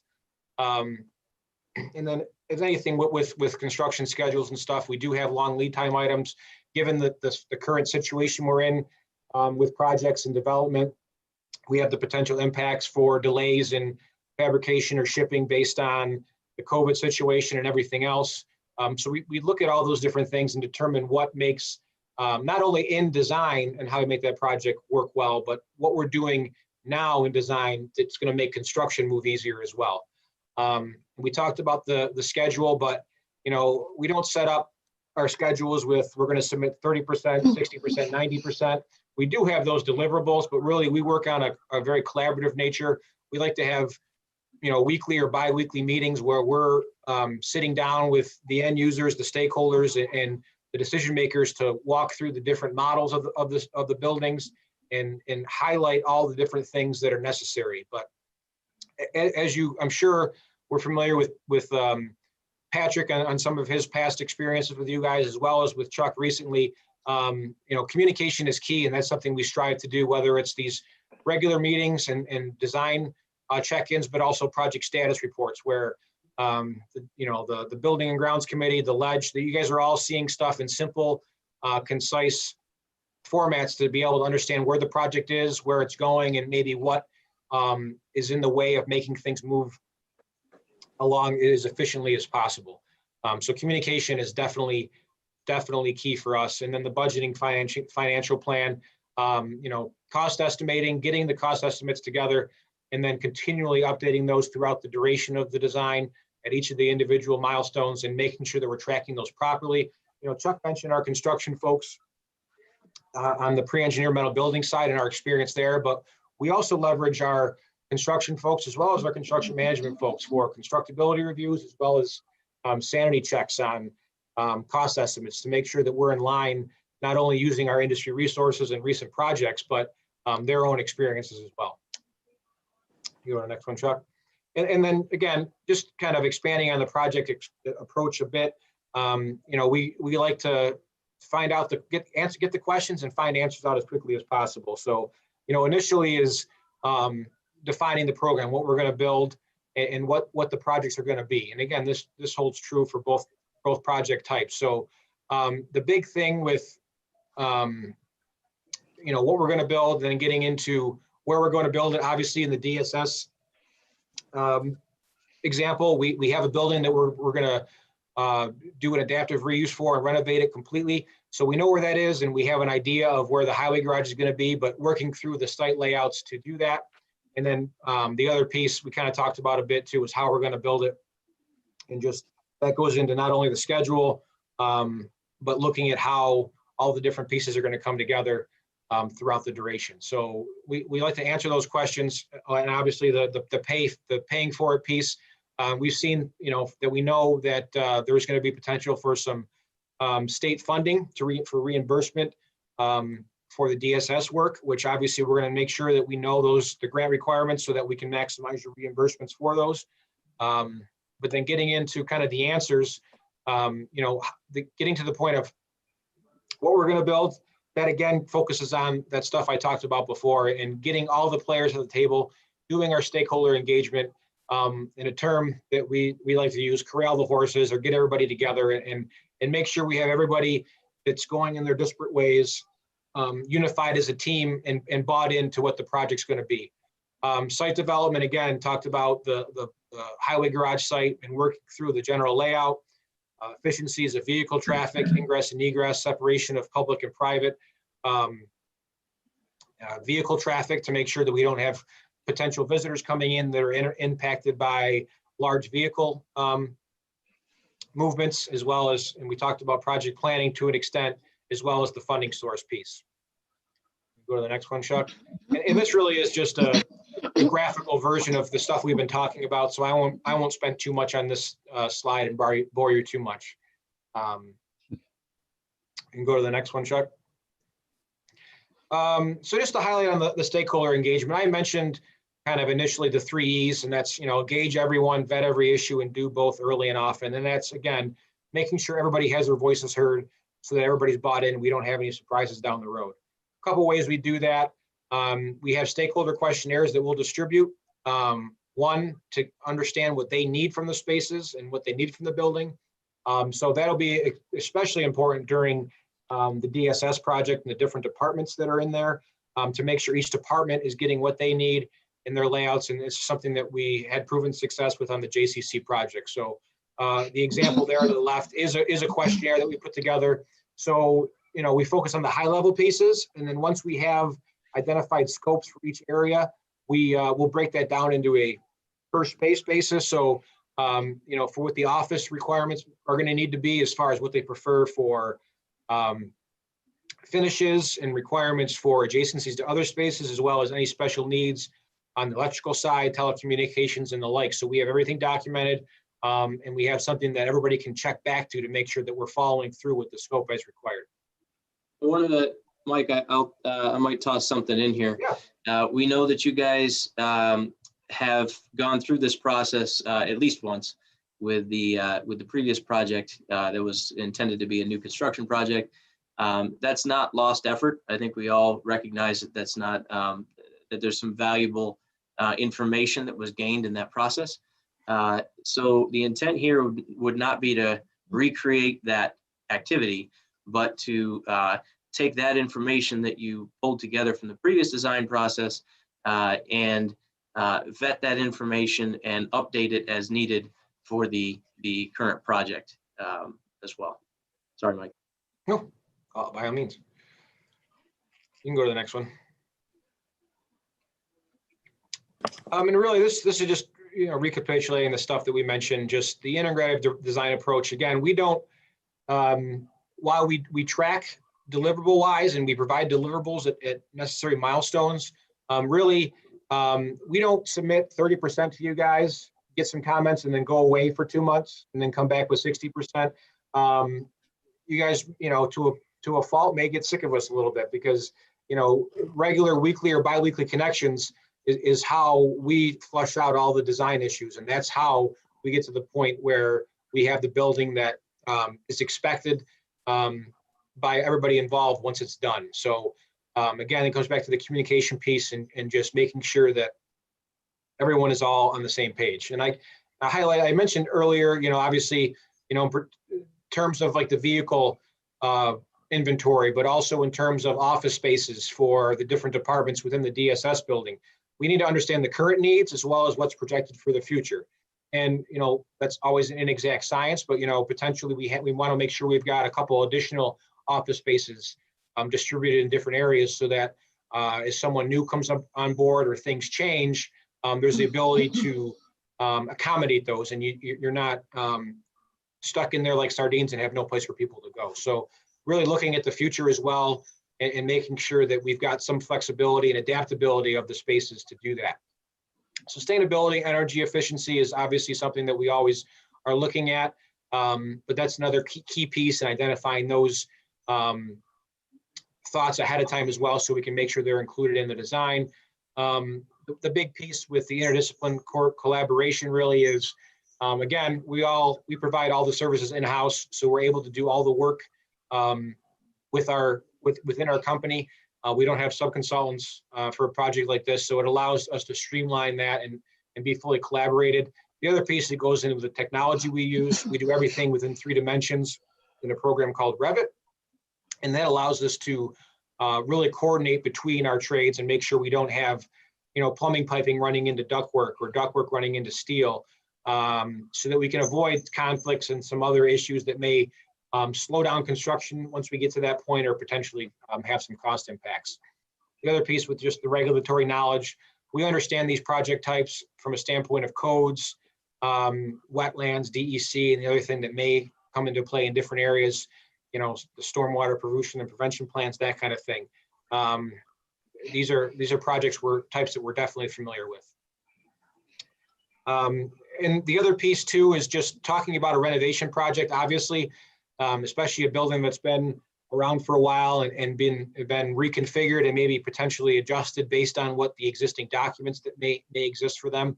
One of the things we do is we spend a lot of time up front with existing documentation, which in the past may have been getting a floor plan and a measuring tape and going around to each space.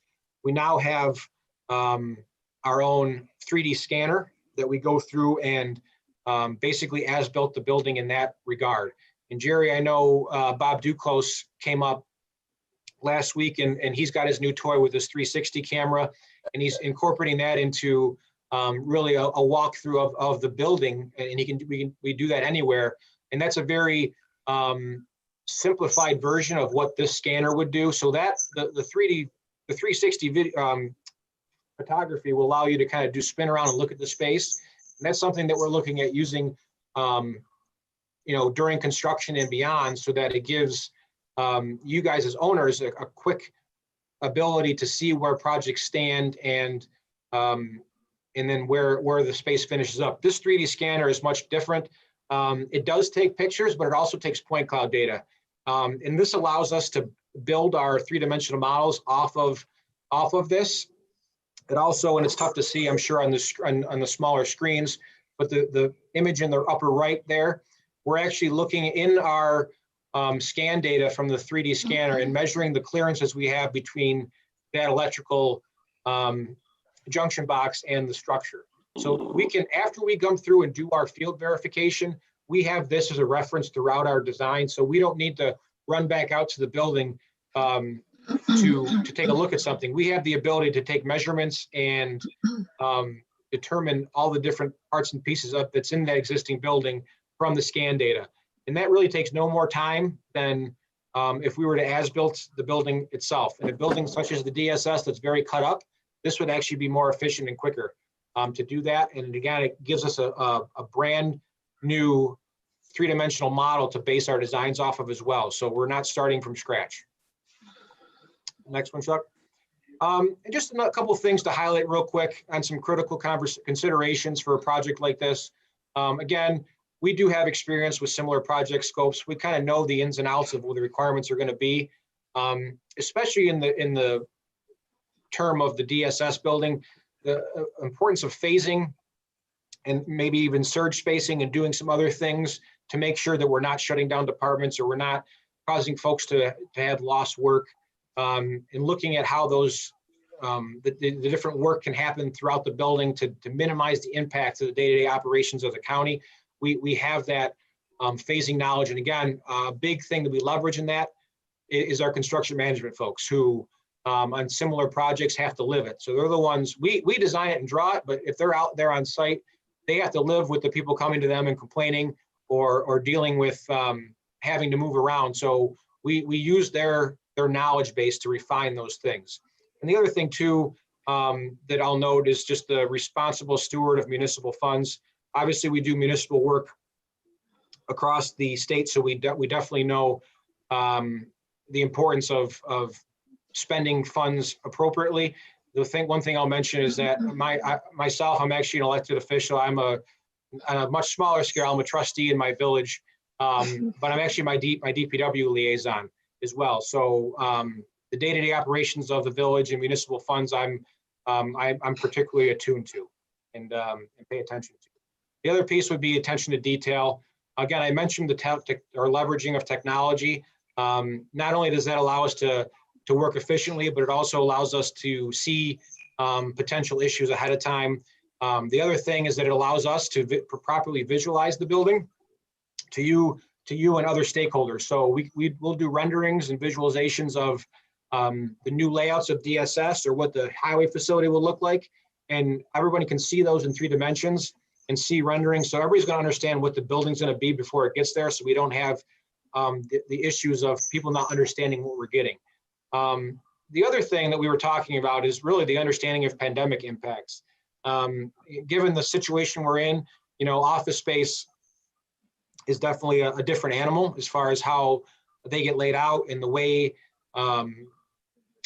they need to be considered as far as the safety of people and the control of pathogens and everything else.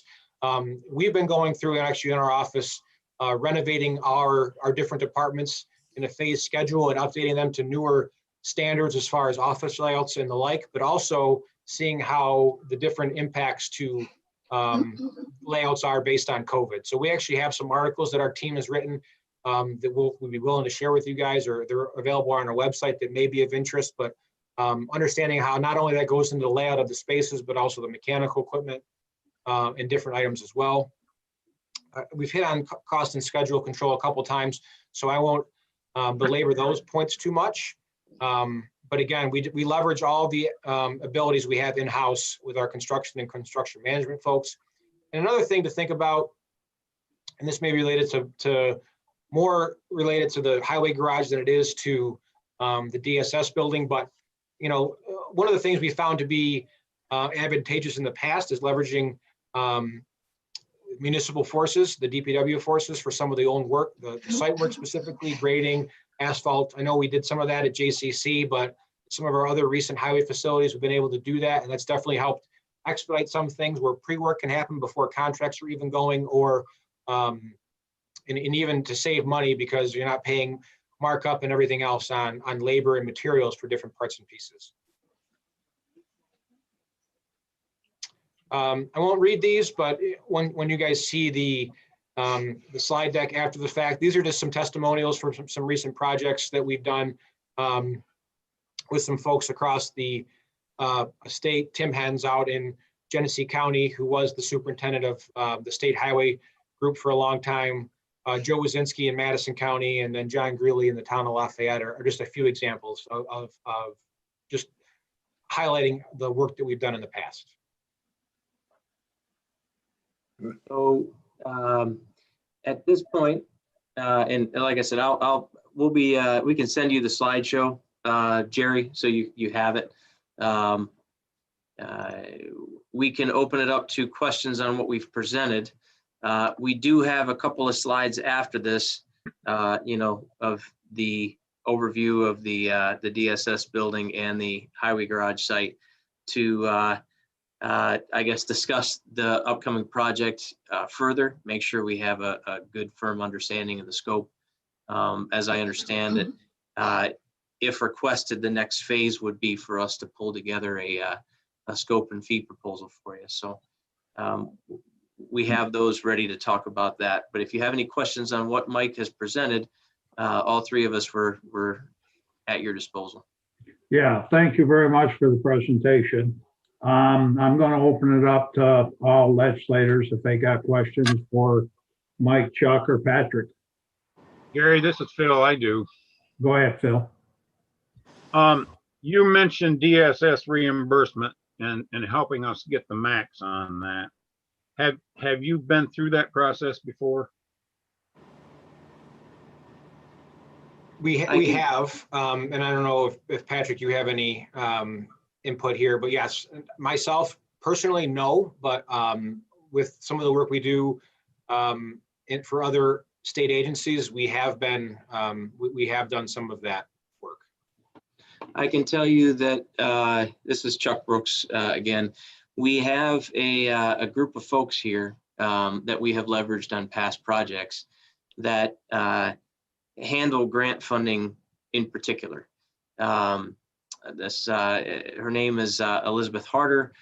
She works with a guy named Andy Maxwell, and there's a handful of other folks that focus specifically on grant funding. They are at this time all located in New York State, so that's a benefit to anybody in New York State. We are trying to get some more of those resources out to some of our other regional offices, but we have some pretty good knowledge of the available federal and New York State grants, through that group. So we can flex that early org chart that Mike put up there. We got the request to pull this together last Wednesday, so that org chart may flex a little bit as we pull together a scope and fee proposal, and we may add some additional services as needed, which may include folks like that. Can I add too that the county already pays for a consultant specifically for DSS reimbursement maximization? Okay. It's the Vanesky group also in Syracuse. So we'd probably bring them in to complement your team, when it comes to funding. Well, that'd be great. We're used to working with folks like that. And I think what we would do is we work as an extension of your staff, just like every other consultant, right? You hire us to make your job easier. And so the other consultants that you have hired for other reasons, they are also an extension of your staff. So we just work collaboratively with those folks. Another question. We project ourselves as naturally Lewis, and I was wondering if you naturally put environmentally conscious designs into your normal way of doing things. And would you, in this case in particular, do it because of our stance on naturally Lewis? Well, I would say absolutely, yes. I'll let Mike answer this a little more in particular. Yeah, sorry, my phone's ringing. Yeah, it obviously with LEED and sustainable design has been around for a bit, and it's definitely come to the forefront. And really our natural way of designing things, it's just a good way to design, whether you're going for certification or not. So we do incorporate a lot of sustainable measures in our just typical design efforts as far as how we approach projects. I would say some of the recent projects, we actually have incorporated solar PV and done so in a way that payback was a no-brainer. But yes, as far as the different ways with the mechanical, electrical systems, as well as the building insulation and thermal envelope, it's really part of our standard practice to design to what is considered, LEED silver area, or in the energy code has obviously come a long way in the recent past as well to require some of those things as well. Yeah, Good. and Phil, you saw on the org chart earlier, there was a guy named Brian Bear that was identified as our environmental, lead on the team. But what you may or may not have seen is that we have a lot of design professionals that are both Envision certified and LEED certified. So just because they're not identified specifically as in the environmental team doesn't mean they're not environmental professionals in their own trade. Yeah, and the other thing I'll add to that too, Chuck, is we have a gentleman by the name of Ben Tashin. So we're actually a NYSERDA Flex Tech provider. So in a project such as the DSS project in the renovation work, basically taking out outdated fixtures and then eventually putting in new, there's definitely some potential for some reimbursements from that. And even the way that, and I don't want to speak out of turn, so I'm going to try to say this to my best of my recollection. There's some upfront studies and stuff that'll happen that actually NYSERDA will pay for half of that. So there are some opportunities with, beyond the sustainability pieces, but even with NYSERDA or some other providers like that, some energy efficient rebates and stuff like that could be potentially available for a project, especially like the DSS building. Actually, you just answered my follow-up question, Mike, and I'm glad to hear that you would be exploring all possibilities as far as, benefit for the environment, but for our financial well-being. And I'm all about the bucks. I got to tell you that. And I will be when you make your financial proposal too, by the way. But anyway, my next question, and this would be the last one. You talked about phased construction, and you have looked at our DSS building. And do you believe that we could construct and still use the building with people in it doing their normal activities? I mean, I would think anything's possible. And like Chuck said, we got, we only started talking about this recently. So we obviously haven't dug in depth. And we also don't know the specifics of, if some of the folks are moving out of the space permanently, or if it's, or what, how the different areas or the different groups are going to be impacted.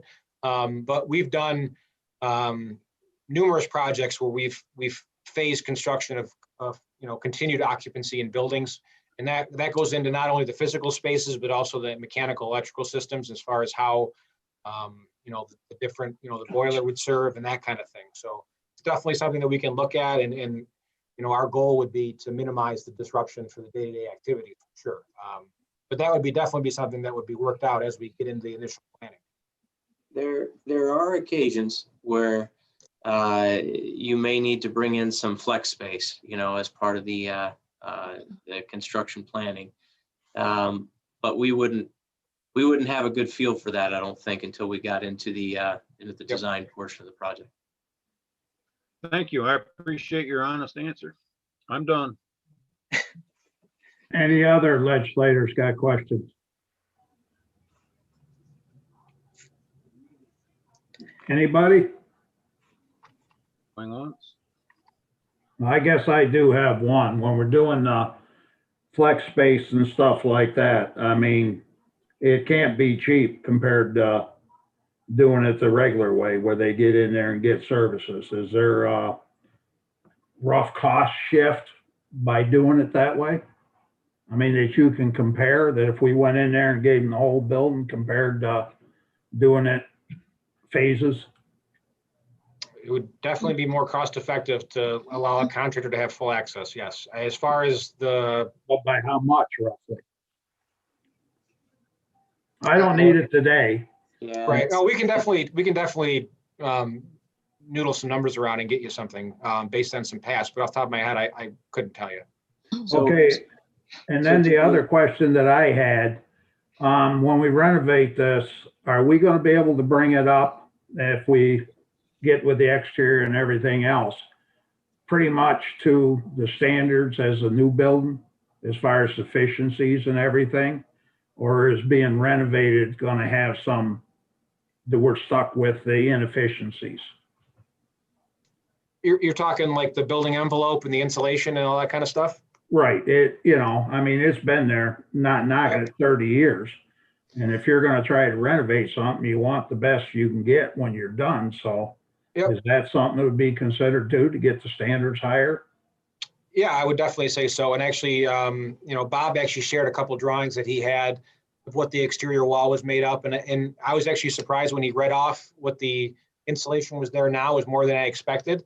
But given, there's definitely potential options. Right now, from what we understand, there's some rigid insulation as well as some bad insulation. But in a area like this, we could go in with a spray foam, which with less thickness, we could get a higher level of insulation efficiency, as well as a tighter thermal or tighter air barrier on the building. So that certainly could be looked at. We get into I won't speak for Chuck on the structural side, but we get into the roof, depending on how we might be balanced with how much insulation we could put in there with how much weight we're adding. Given newer technologies with the different types of insulation we can do and some other things, we should definitely be able to meet or exceed energy code. Okay, thank you. Larry? I thank you for the presentation. I thought it was excellent. My comment on the flex space would be that the DSS department has become quite proficient at working from home. So the flex space might not be as big an issue as it shouldn't be the whole department, I guess is what I'm getting to. And Jenny is on this call. I don't know if you have any comments along that line, Jenny.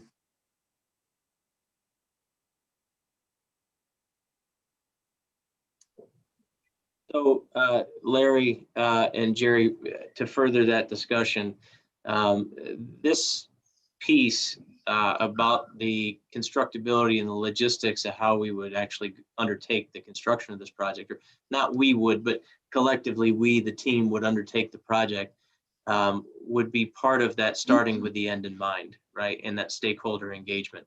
Some of the stuff that Mike talked about earlier, things like you pointed out, Larry, if you could move whole sections of the building or even the entire building out to a remote work situation, certainly that any contractor bidding it would love to be able to do the job without people in the building. But we would want to identify those possibilities and what the criteria that we had to work around early, and we would just integrate that into the project plan and design it with that in mind, whatever those realities were. Gary, this is Patrick. Yeah, we're currently under construction on a project in Watertown for the ARC. It's a 43,000 square foot renovation project. And that project was designed as a phased project.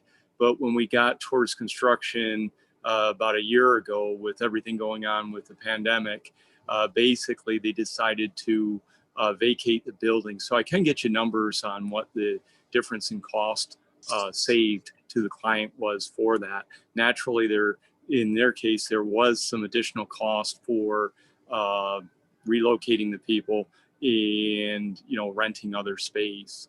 But most of their people were working from homes, and so that wasn't too bad. But I can get you some more information on that. I appreciate it. That's all I had. Larry, you got any more? I'm all set. I don't know if there's anyone. How about Tom? You got any questions? No, I'm good at this time. Okay, Andrea? No, I'm good. Okay, Ron? I'm good. Okay, Lisa? No, thank you. Dick? I'm all set right now. Okay, Ian? I'm good too. Thanks. Okay, and we got one more, Greg. I'm good. Okay. So, Ryan, do you have any questions or anything? No, I think, what I discussed with Jerry and Larry and Chuck before was that if the committee felt comfortable, we would move to a proposal phase from CNS where they could pull together some numbers for us, just preliminary, hourly rate, that type of thing. Does that sound reasonable? Everybody on the committee, what would you like to do? Sounds good. Keep moving. Okay, Dick, Ian? Okay, I'm good with it, and Ron? I'm good. Okay, Okay, we'll keep moving. Chuck, I'll get with you probably tomorrow, okay? Okay, sounds good. Phil, have you got any other questions? Oh, I'm looking forward to that financial stuff, We Jerry. got about 7 minutes, I'm good, Jerry. Thank you for asking. I appreciate so it. you're entirely welcome. Well, we're only a phone call away, Jerry. You know that. And we all have our cell phones on us pretty much all the time. So, don't hesitate to reach out. We're available. I appreciate it. So I guess, if nothing else, we'll go ahead and let CNS get back to what they were doing and start, once Ryan talks to them, get a proposal and stuff together. We appreciate it. Okay. Well, thank you for having us here. After Ryan and I talk, we may have some other questions specific to the scope. And I assume we'll just, we'll reach out with Ryan and Jerry, and Larry at that point, right? Yeah, and when you do come back with that finished product, I say bring some extra erasers and a lot of pencils, because Phil's gonna work on you.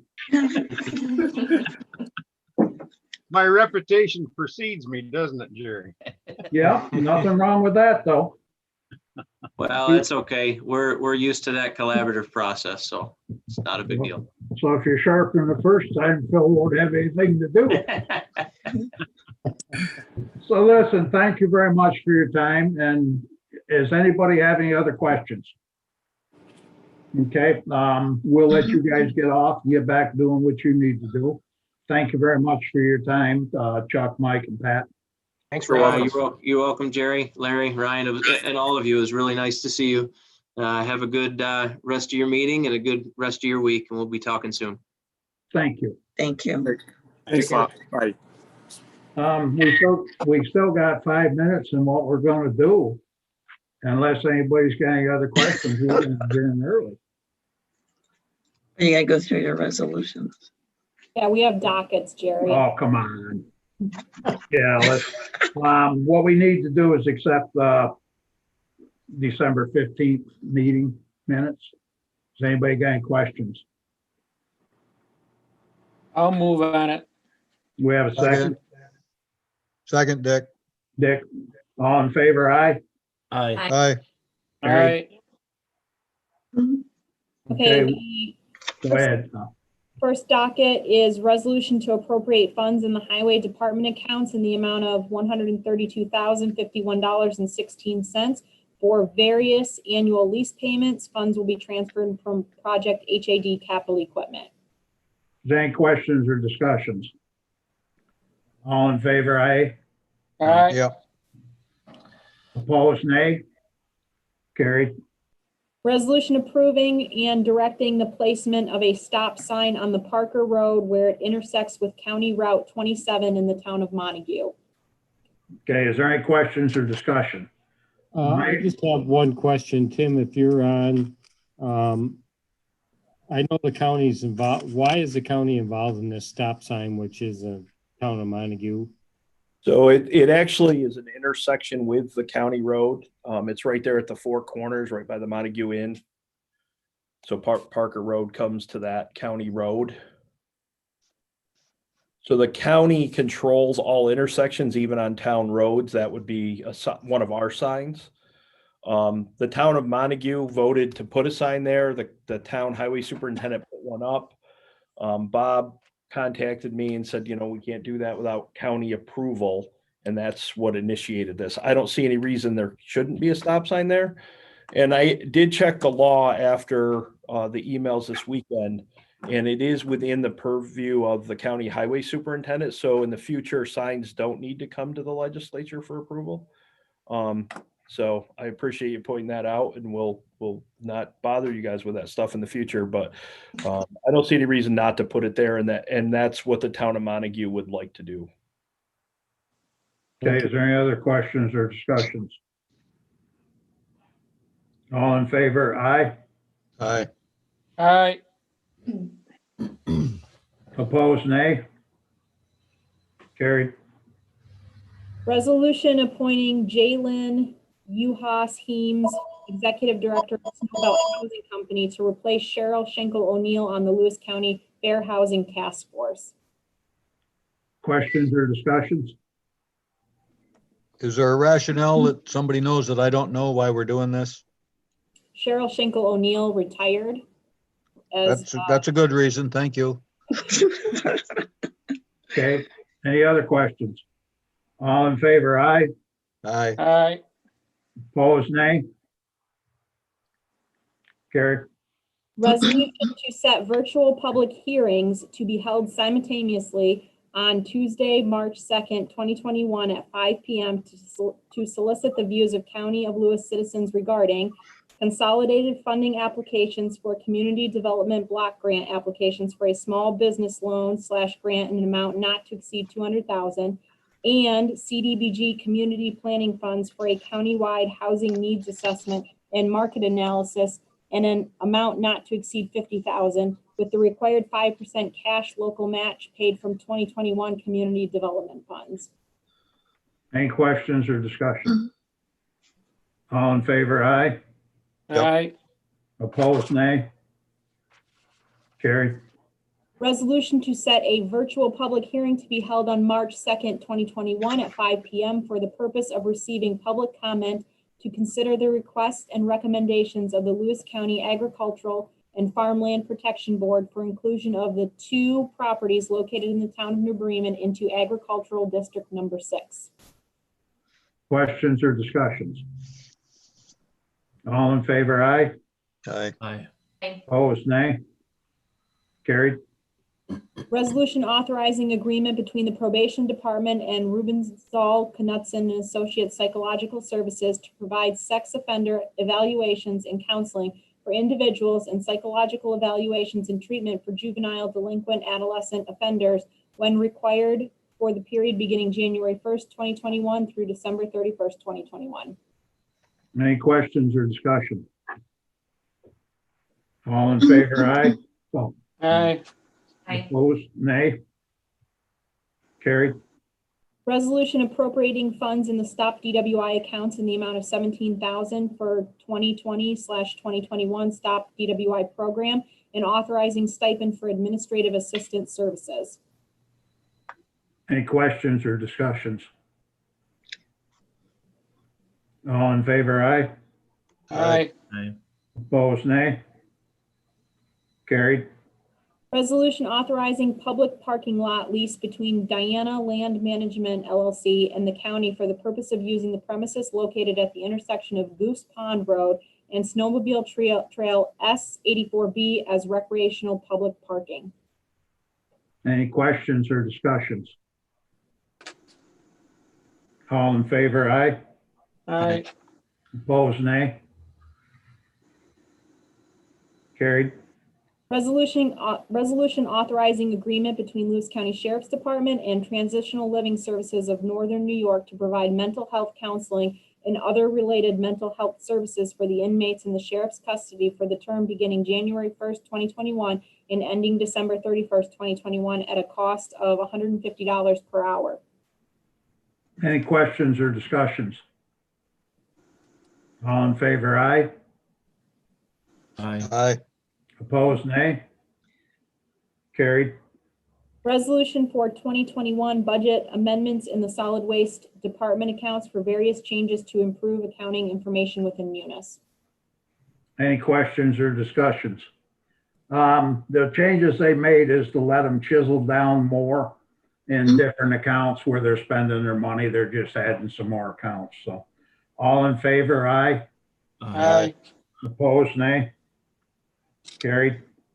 Resolution to appoint Timothy Hunt, Lewis County Highway Superintendent of Wobble, New York, to fill the unexpired term of Warren Shaw as a member of the Lewis County Traffic Safety Board effective February 3rd, 2021 through December 31st, 2021.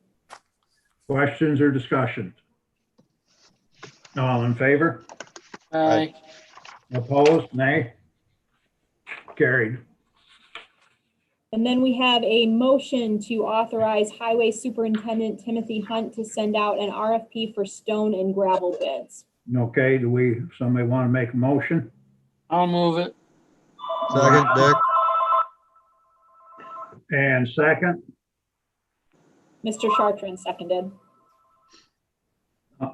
Dick got it, second? Yep. Okay, I'm sorry, I was distracted here. All in favor, aye? All right. Opposed, nay? Carried.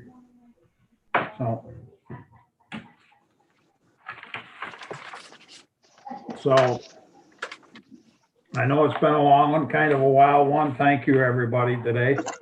We'll have a resolution there, figure out what we're going to do as far as meeting night. Do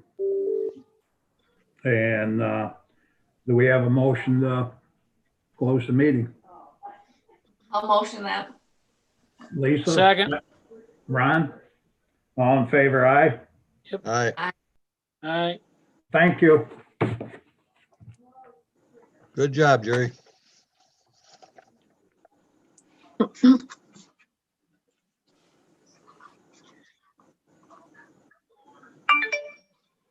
Whenever you're ready, Andrea. Okay, I'm ready. I need a motion to approve the December 15th meetings for the Health and Human Services Committee. So moved. Do we have a second? Thank you. And we have a presentation, COVID-19 update. Is Jerry going first? Yeah, Ashley, why don't you give us an overview of where things stand, and then Jerry, you can talk about the second doses to the vaccines and how that's going to go, if that's okay. Thank you. Okay, thank you, everybody. I'm just going to provide you an overview of where we're at with case investigations and contact tracing, and then speak to what I know as of right now about vaccine rollout. So as of right now, we've got a total of 1,321 cases here in Lewis County. We currently have an active caseload of 232 individuals. We've seen that as high as 256. We have 137 of our cases that have been hospitalized to date. We have 23 that are currently hospitalized, and that number has been trending up, our daily hospitalized. We have, unfortunately, 19 residents that have passed away as a result of COVID-19.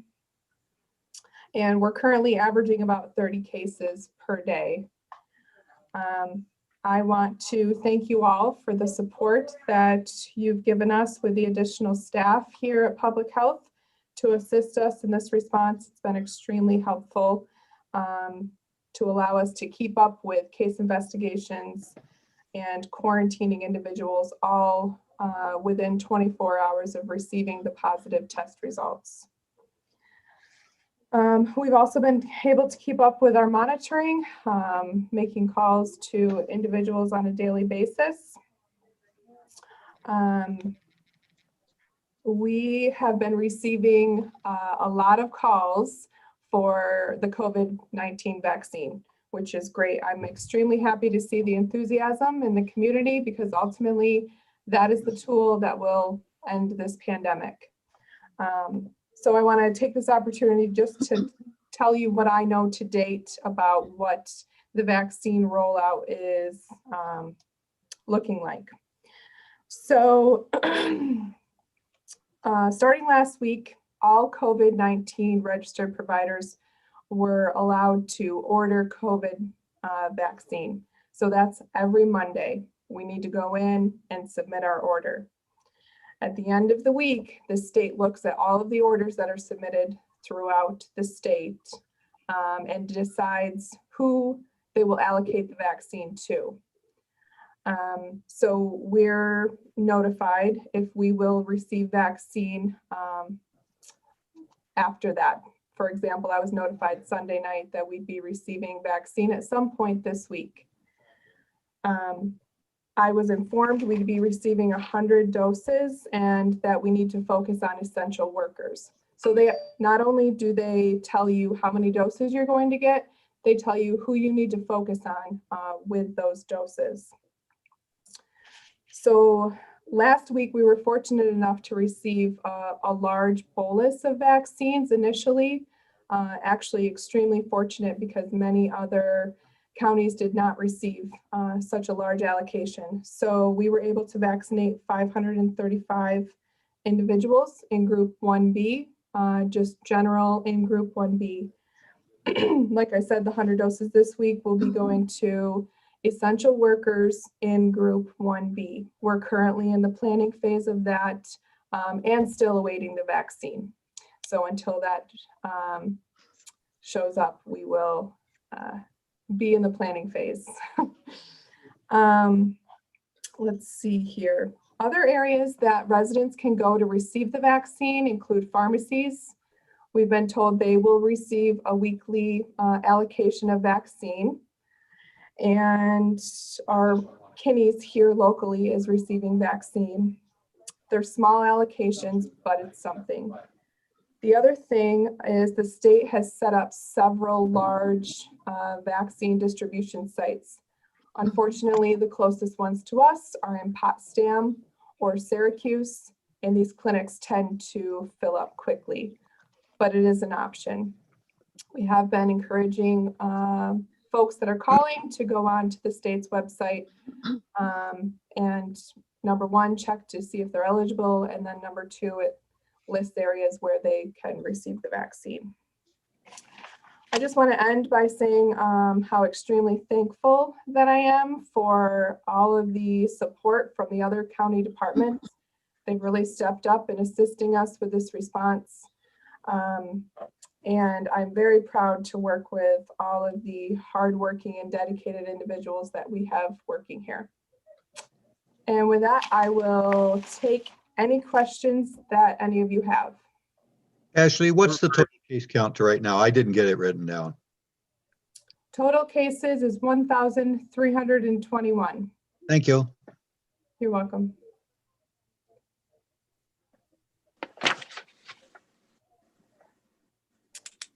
Any other questions for Ashley? Thank you, Ashley. You're welcome. Andrea, could I make a note just on what Ashley said? Yes.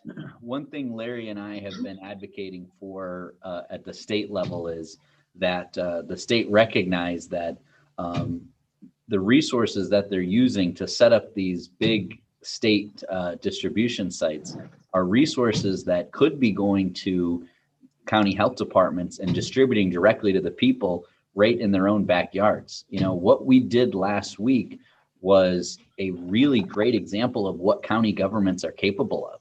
We're capable of going right to people's fire hall, right to their, elementary schools and setting up shop in the gymnasiums.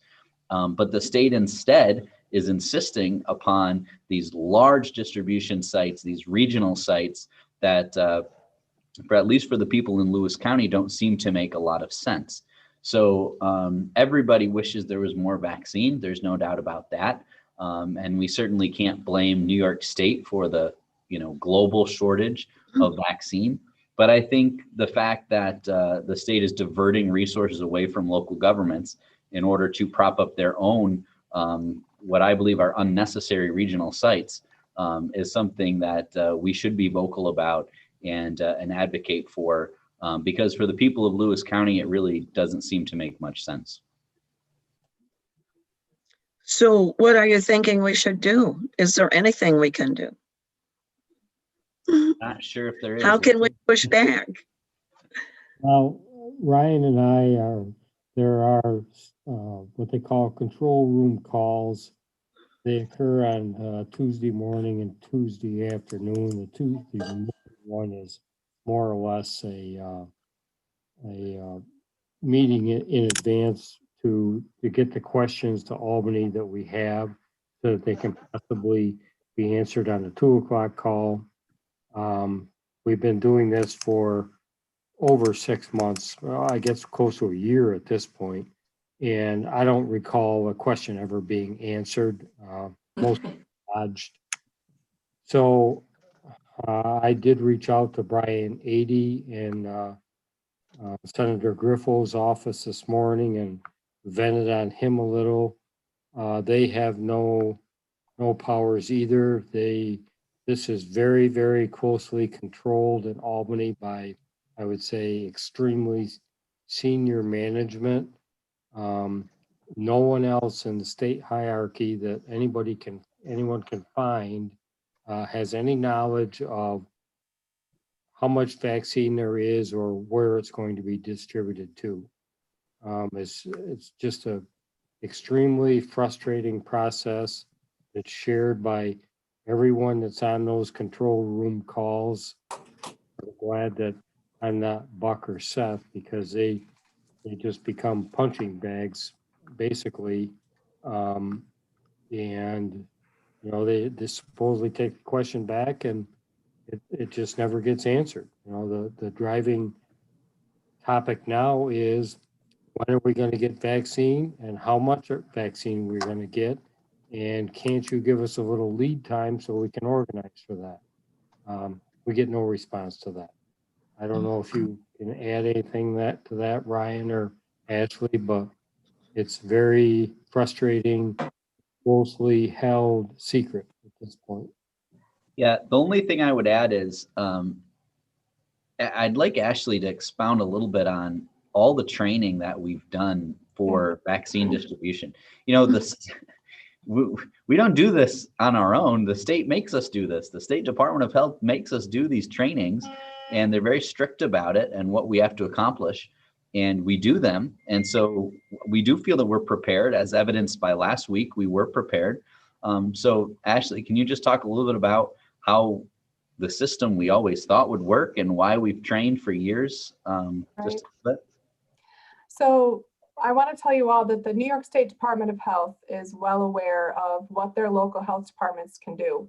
We've been preparing since 2002 for large distribution sites. Now, whether we be distributing water or vaccines or antibiotics because of anthrax scare, there's, you know, multiple things that we've drilled, but we are prepared, and the state provides us funding every year to exercise those plans, to create those plans, update those plans. So they are advocating for us. Unfortunately, it's not the state health department necessarily that's making all of the decisions at this point. I'm hoping that local health departments are proving themselves. They're seeing the throughput that we're putting through pods and how efficiently we can distribute vaccine at a local level. But I think the decisions are not made by the people that need to make the decisions at this point. So hopefully we'll see that change in the near future. Andrea, do you mind if I say something? No, go ahead. I want to commend Ashley's team and also the other employees from, I know probation and elections were at the Krogan site this last week. I thought they did a phenomenal job. I'm very proud of the work that they did. And I know the community was encouraged, and also for the fire department, I got to talk to Steve Monnet and some of the other fire department volunteers. They were there to help vacuum the carpets when it was all done. It was just such a wonderful team effort. And I think it speaks to what you said and what Ryan said, that we've got the resources and the knowledge and the public trust. As long as there are people in the community that want it, if we can get those vaccines into the county's hands, we can take care of it. We can do the rest from there. And it's a shame we can't keep doing that, because if we could do those clinics every week, you know, in a span of a month or a little more than a month, you could easily get 10%, the 10% most vulnerable done. And that would make a huge difference. So I'll add my voice to the chorus of people calling for, you know, let public health do what it trains to do. Get us the vaccines, we'll take care of the rest. And again, just thank you and all your people for the great work that they're doing. Thank you. In a nutshell, what happened was they had a network that was set up throughout the counties, and it was functioning very well. They totally disregarded a network which had been in place and practicing for decades, and decided instead to create a totally brand new network consisting of state sites. I don't know how many of them there are, 10 or 12 of them, at least throughout the state. They took all the vaccine away from the local governments, the public health departments, and used it to distribute in these brand new state sites.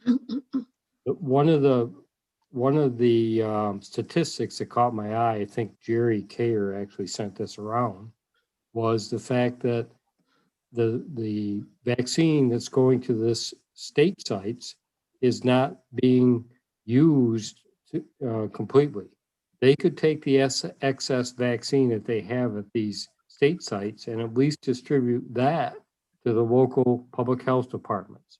It would, in the North Country's interest, or the North County's interest, that would go a long ways for the population that we have. They've got thousands of vaccines that are sitting there unused in Jones Beach and the Javits Center. They could take those and, utilize them completely, but that doesn't happen either. Well, I feel for the state site, it's a little too far for people around here to drive to, especially in the winter. You actually need a 90-year-old person to drive 4 hours. 2 I hours know. standing back. It doesn't make sense. Well, Larry, for what it's worth, I guess I got a real quick question. If we show our support for that and send something to Albany that we support spreading that stuff out, I mean, is it going to help us get their attention, or is it going to cause problems for it? I would say that message has been repeated loud and clear from every North County or North Country county, at least in our control room, on multiple sessions of those calls, and all to no avail. There's still no answers of how much vaccine or where it's going or why. But you think some signatures might get their attention, the taxpayers and stuff? I mean, we could start petitions to get some of it in the county. I truly don't know if that would have any impact, Jerry. I would say they would never get to where it needs to go. And well, thank you. I don't think they care. Well, we've done resolutions to Albany before. Maybe we could do a resolution to at least let our people know what the problem is, and that we're trying to get Albany to react.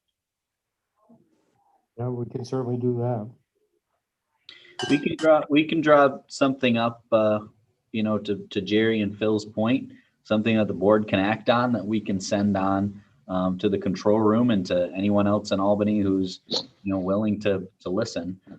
I think we've got a very strong case. And the other aspect of this that is just ironic to me is that the state is facing a $15 billion budget deficit, actually $39 billion over 3 years. And we have a free distribution network ready to rock and roll. And they're choosing instead to spend millions more to reinvent the wheel. So, I think our case is fairly strong. But like Larry said, it just doesn't seem to be, it's falling on deaf ears at this point. Andrea, can I add something? Yes, go ahead, John. I'm wondering if maybe not just, a resolution.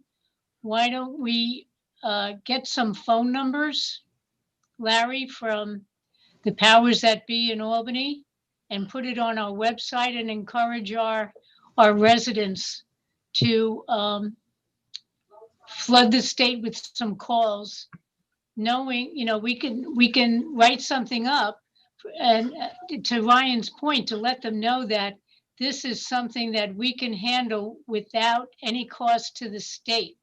So, and it'll dispense the vaccines a lot sooner than somebody having to risk their lives in the North Country and travel four hours to get a vaccine. And I'm sure a lot of our residents would be happy to call the state, because they call the state for violations of the COVID things. So I think they would call the governor about this. Well, that's the one number we ought to post, is the governor's. It sounds like, anyway. Right. Put it on Lincoln Lewis County. A lot of people look at that. So we'll put a resolution together and maybe some kind of press release, Andrea, if you want us to Yes. work Do we? on that. Okay. Do we need Andrea, a motion? Can I offer a thought for that, Yeah. please? This is Dick. Ryan and I have talked before, and Larry and I talked some out in Seaville. It's my feeling that we can do 1,000 vaccinations a week easily in a 4-day week if we work an 8-hour day. And Ryan, I think you still agree with me on that. So I think we ought to put some numbers into this resolution so that they can take a look and say, okay, this mega site is doing X number of people, 0 from Lewis County. So let us get back to what we're doing, and we'll do 1,000 a week for 10 weeks, and we'll get some of this stuff out. And I offer that for a thought. What do you think? Great. Good thought. Good thought. So one of the things the governor has said is that the vaccine will be distributed proportionally to population. And so if you take the population of Lewis County, 27,000, and take that as a proportion of the state's population, which is 19.45 million, then if the state received 250,000 vaccines this week, we should have received about 400 vaccines, the way it works out, about 370 actually. So even if we could just get that, And we got 100, right? Right, we only got 100. So, even if we could just get our population share, we could distribute it more efficiently than having folks drive up to Potsdam. So I don't think anybody expects that we should get more than our fair share. We're limited by what the state gets, but at least what we're in, what is our share of the population, we can get out and into arms much quicker. So the key word you just said was fair. Well, the governor's talked an awful lot about vaccine equity. So. Oh yeah. Yeah. So, Joan, do you need anything from the committee before you do that, or so that you can do that? I'll get with Ashley and Ryan and we'll throw something together. Okay, perfect. Thank you. May want to include Jerry Care in that too. Sure, of course. Okay. Even though he's a Boston fan. No, he's cheering for the Bills right now. Okay, are we ready for Jerry now? Go ahead, Jerry. All right. It's a hard act to follow, but I'll do my best. And just for the record, I am rooting for the Bills for this year, but next year, when the Patriots recover, I'll have to shift back. So just wanted to be clear about that. All seriousness, I do appreciate everyone's efforts around taking care of our community. And, I want to acknowledge Ashley and her team, Joe Austin, and the support of the Lowville Village Fire Hall, also Bob McKenzie and all that he's doing. Clearly, not one of us could do it alone, and they have just done some great work. I'm going to break down and try to be very succinct. If there's something that you're wondering, please interrupt. With regards to the hospital, what we're seeing is significant increases in COVID positive patients. On any given day, our COVID positive patients represent anywhere from 55 to 70% of the total census. Okay. And it's been incredibly busy. Last week, you might recall, we had a day where we had to divert ambulances. Today, we had to reschedule elective surgeries. We haven't canceled. Today was a very full building, and it would have not been appropriate for us to do elective surgeries. So those surgeries will be rescheduled. We are dealing with some staff who are positive, and they are positive not from internal, but from community spread. And so every day there's this juggling act that occurs to make sure that we're meeting our obligations around staffing.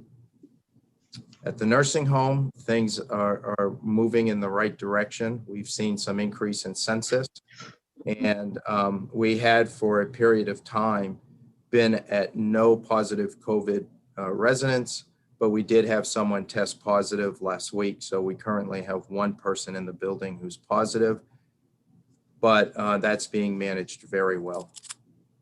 With regards to first dose vaccination clinics, we've held 13 clinics, and they went very well. 853 doses, shots in arms. We started with 800 doses, but as you've heard on the news, there are extra doses in the vials. So we were able to capture 53 additional doses and did not waste a single dose. The clinical operations team just did an outstanding job. We are now planning for second dose vaccination clinics. So those 853 people now need their second shot. That will happen beginning on Sunday and will continue over a period of 2 weeks, different times, a couple of different locations, but primarily the fire hall. And as you may have read either on King Lewis County or the Watertown Daily Times, the scheduling program that we use in CDMS, which is the Clinical Data Management System for the Department of Health, was hacked. And basically, there was a back door that was opened that allowed individuals from all over New York State to gain access to that schedule. So yesterday, we sent an email out and have made phone calls today to 246 individuals from throughout the state of New York, letting them know we were a second dose only clinic, not a first dose. And wherever you receive your first dose is where you go to receive your second dose. So we're working through that process now, and we'll begin the second dose vaccinations. In addition to that, we've also put in a pre-book order for 300 first dose vaccines. And really, I see that in supporting ongoing commitment to essential workers, but also working jointly with public health to support broader vaccination in alignment with, 1A and 1B prioritization, so we can get more of Lewis County. Between the hospital vaccination program, the nursing home vaccination program, and what Ashley and public health have accomplished, we have over 1,500 of our neighbors and community members who have been vaccinated so far. So it's definitely a step in the right direction. The key will be sustaining that progress. We have received 600 of the 853 doses we need for the second dose clinics. I'm not worried about that. I think the system that supports second doses coming to the community is working. And as we use up that 600, we will then get the additional 200 that we need to support the second dose clinics. So with that, I'll turn it over to you if you have any questions for me. Jerry, this is Phil. Yes. That hack you told us about, was that Yes. a malicious hack or desperation hack? I have no idea. I suspect any hack is probably malicious, even though there may be good intentions behind it. Yeah. Any other questions for Jerry? Thank you, Jerry, for all you're doing. Yeah, I really thank you, Andrew. appreciate it.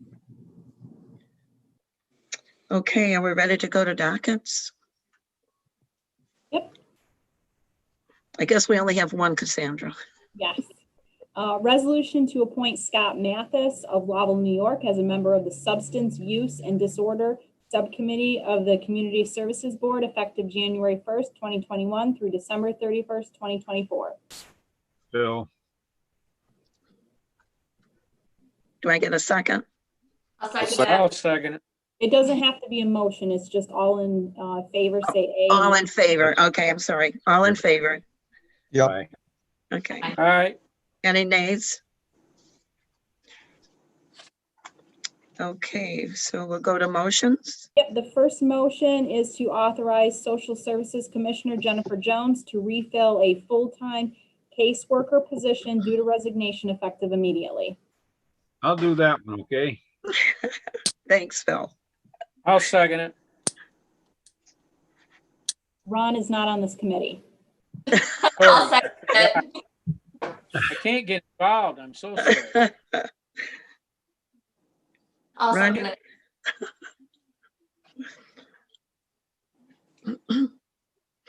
Okay. Okay. And the next one is a motion to authorize Social Services Commissioner Jennifer Jones to refill a full-time fraud investigator position due to resignation effective immediately. I'll make that motion. Second. Thank you. Questions for me? Hi, Jenny. Ah, Nice to see you. The last motion is to authorize Social Services Commissioner Jennifer Jones to refill a full-time employment and training assistant position effective immediately. I'll motion that. I'll second it. Okay. Okay, is that it then? Yes, I I guess believe. that's it for our committee. I would also again like to thank Ashley very much and her team for the great response to our vaccinations that we did, our clinics. She did a wonderful job. And I too have participated in practicing for pandemics, and it just went so smoothly. And I really appreciate that. Thank you, Ashley. Thank you, Andrea. I certainly didn't do it alone. No, well, it takes everybody. Thank you. Andrea, do you want to ask for a motion to adjourn? Oh, I'm sorry. Yes. Could I have a motion to adjourn? I'll motion that. Could I have a second, please? Phil. Thank you. All right. Well, we weren't as long as Jerry anyway. I'm sorry. You did a good job, Jerry. We needed it. Yeah, but it wasn't as exciting. Oh. Thank you, Ron, for wanting to be on my committee. I do, I really do. Tom, you can go ahead whenever you're ready. Okay, call the Finance and Rules Committee together. I need a motion to accept the minutes as written or make any changes. I'll make it. I get a second? I can do that. Phil. Ron and Phil, all in favor of that motion? All right. Opposed? Motion carried. And now we've got presentations, budget transfer policy outlined by Eric. Yes, thank you, Tom. So our topic is approval levels for budget transfers. And you see these on a somewhat regular basis as resolutions when we need to appropriate potentially new revenues or expenses for a department for an item that was not in our budget. We are currently using a resolution that was passed in 2017, and it really deals with primarily contractual expenses. We call them point fours. And I'll just give you a little background on our expenses. Point fours are contractuals. Point ones are personnel. Point 2 is our equipment, and point 8 is benefits. So that current policy really just deals with contractuals, and it allows a department to move money from one budget line to another at $5,000 or lower. That's been a topic that's long come up, that it kind of makes it a little bit of a challenge for a department if it needs to move some money around from one month to another. So there's always been a lot of question if we could look at that and revisit that. We are doing that. I've gathered information from 5 or 6 other counties as to what their policies are. And we wanted to look at revising and actually maybe expanding our policy. So not only dealing with a point 4 as the contractuals, but also to look at the personnel expenses, the equipment expenses, and the benefits. So that's the intent. We do have a draft policy in early stages. So we don't really have anything that we would share with you today, but wanted you to be aware of that. I'd take any maybe questions or feedback on this point at this point. But then hopefully within the next month or two, we will come back with a formal draft policy for you to review. And again, the things we're primarily will focus on is the dollar level of those transfers, and also to provide some more detail if there are transfers between any of those other expense categories, not just the contractuals. What dollar level are you hoping for? I think what we are thinking, yep, what we're thinking, Phil, what we would probably put in that draft policy is approval up to $5,000 for the department manager. Between $5,000 and $10,000 could be approved by the budget officer. And then over 10,000 would come to the board as a resolution. Okay. What is that? How does that compare with the current? The current only has one level of $5,000. Anything over that needs a board resolution to make that transfer. $5,000 by whom? Below $5,000 can be approved by the department manager. And then there's a secondary approval level either by the treasurer or by the budget officer. And then anything over 5,000 has to come to the board as a resolution. Okay. What is considered the personnel part of this and the benefit part of this? Point 1 expenses are personnel, Greg. Point 8 are benefits. Personnel expenses are anything related to salaries and wages. And we have 2 or 3 line items are typically used, basically regular pay, overtime pay, temporary pay. So anything related to wages and salary. And then benefits are retirement, workers' compensation, insurance, or FICA taxes, etc. So those are set in the budget, though, aren't they, Eric? Like a salary is set in the budget at the start of the year. They are all set in the budget, correct? I think. So why would you need a budget? Why would you need a transfer of money? Well, we would generally, and I think this is probably consistent in other places in New York State. Generally, you don't transfer from a contractual to a personnel or vice versa, but theoretically, possibly within personnel lines. So if the department that has some overtime budgeted, if they wanted to transfer some of that into the regular expense, the regular personnel line item, not overtime. So the potential to move within those personnel lines. Okay, I see. All right, thank you. Would this help us not to have $400 resolutions? That's one part of it, yes. And actually, Phil, that raises a good question. Maybe something else we can look at. And again, some of these things are things we're going to make sure that are allowable by New York State, and we'll have our auditors review our policy. Sometimes a $400 resolution is for a new funding source. So we had a grant for $500 for the Youth Bureau, as an example. That's a little bit different, but that maybe is something we can take a look at also. But we do shifts for very small dollar amounts too.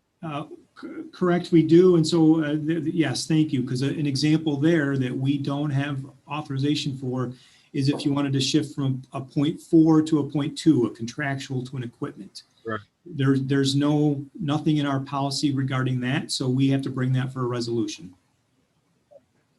That's what I was referring to.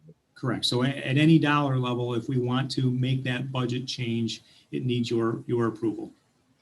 So that would be an item we would cover. I think part of what Eric and I, and we've talked to Tom as well, we're talking about with this is, even at $10,000, that's 0.018% of the county's budget. $5,000 would be 0.006 or 0.009% of the county budget. I think there is, in my opinion, more serious work that should require the board's attention. And the more we can do to get away from the ticky-tack resolutions, kind of like what Phil's referring to, the better. So that's kind of the impetus of why we started this discussion. And if you guys are open to it, we'd bring a more fully fleshed out policy proposal next month. What's everybody's thoughts on it? I know my thoughts is that we get a little more detail and take it from there. Yep. Yeah, it sounds good to me. Me too. Okay, and I guess that's what we want then is, Ryan and Eric work up more of a detail or, policy proposal, and we'll take a look at it and take it from there. Very good. That Thank sounds you. good. All right, thank you very much, Eric. Yep. Moving along, we got a COVID-19 pandemic accrued benefit time policy. Caitlin.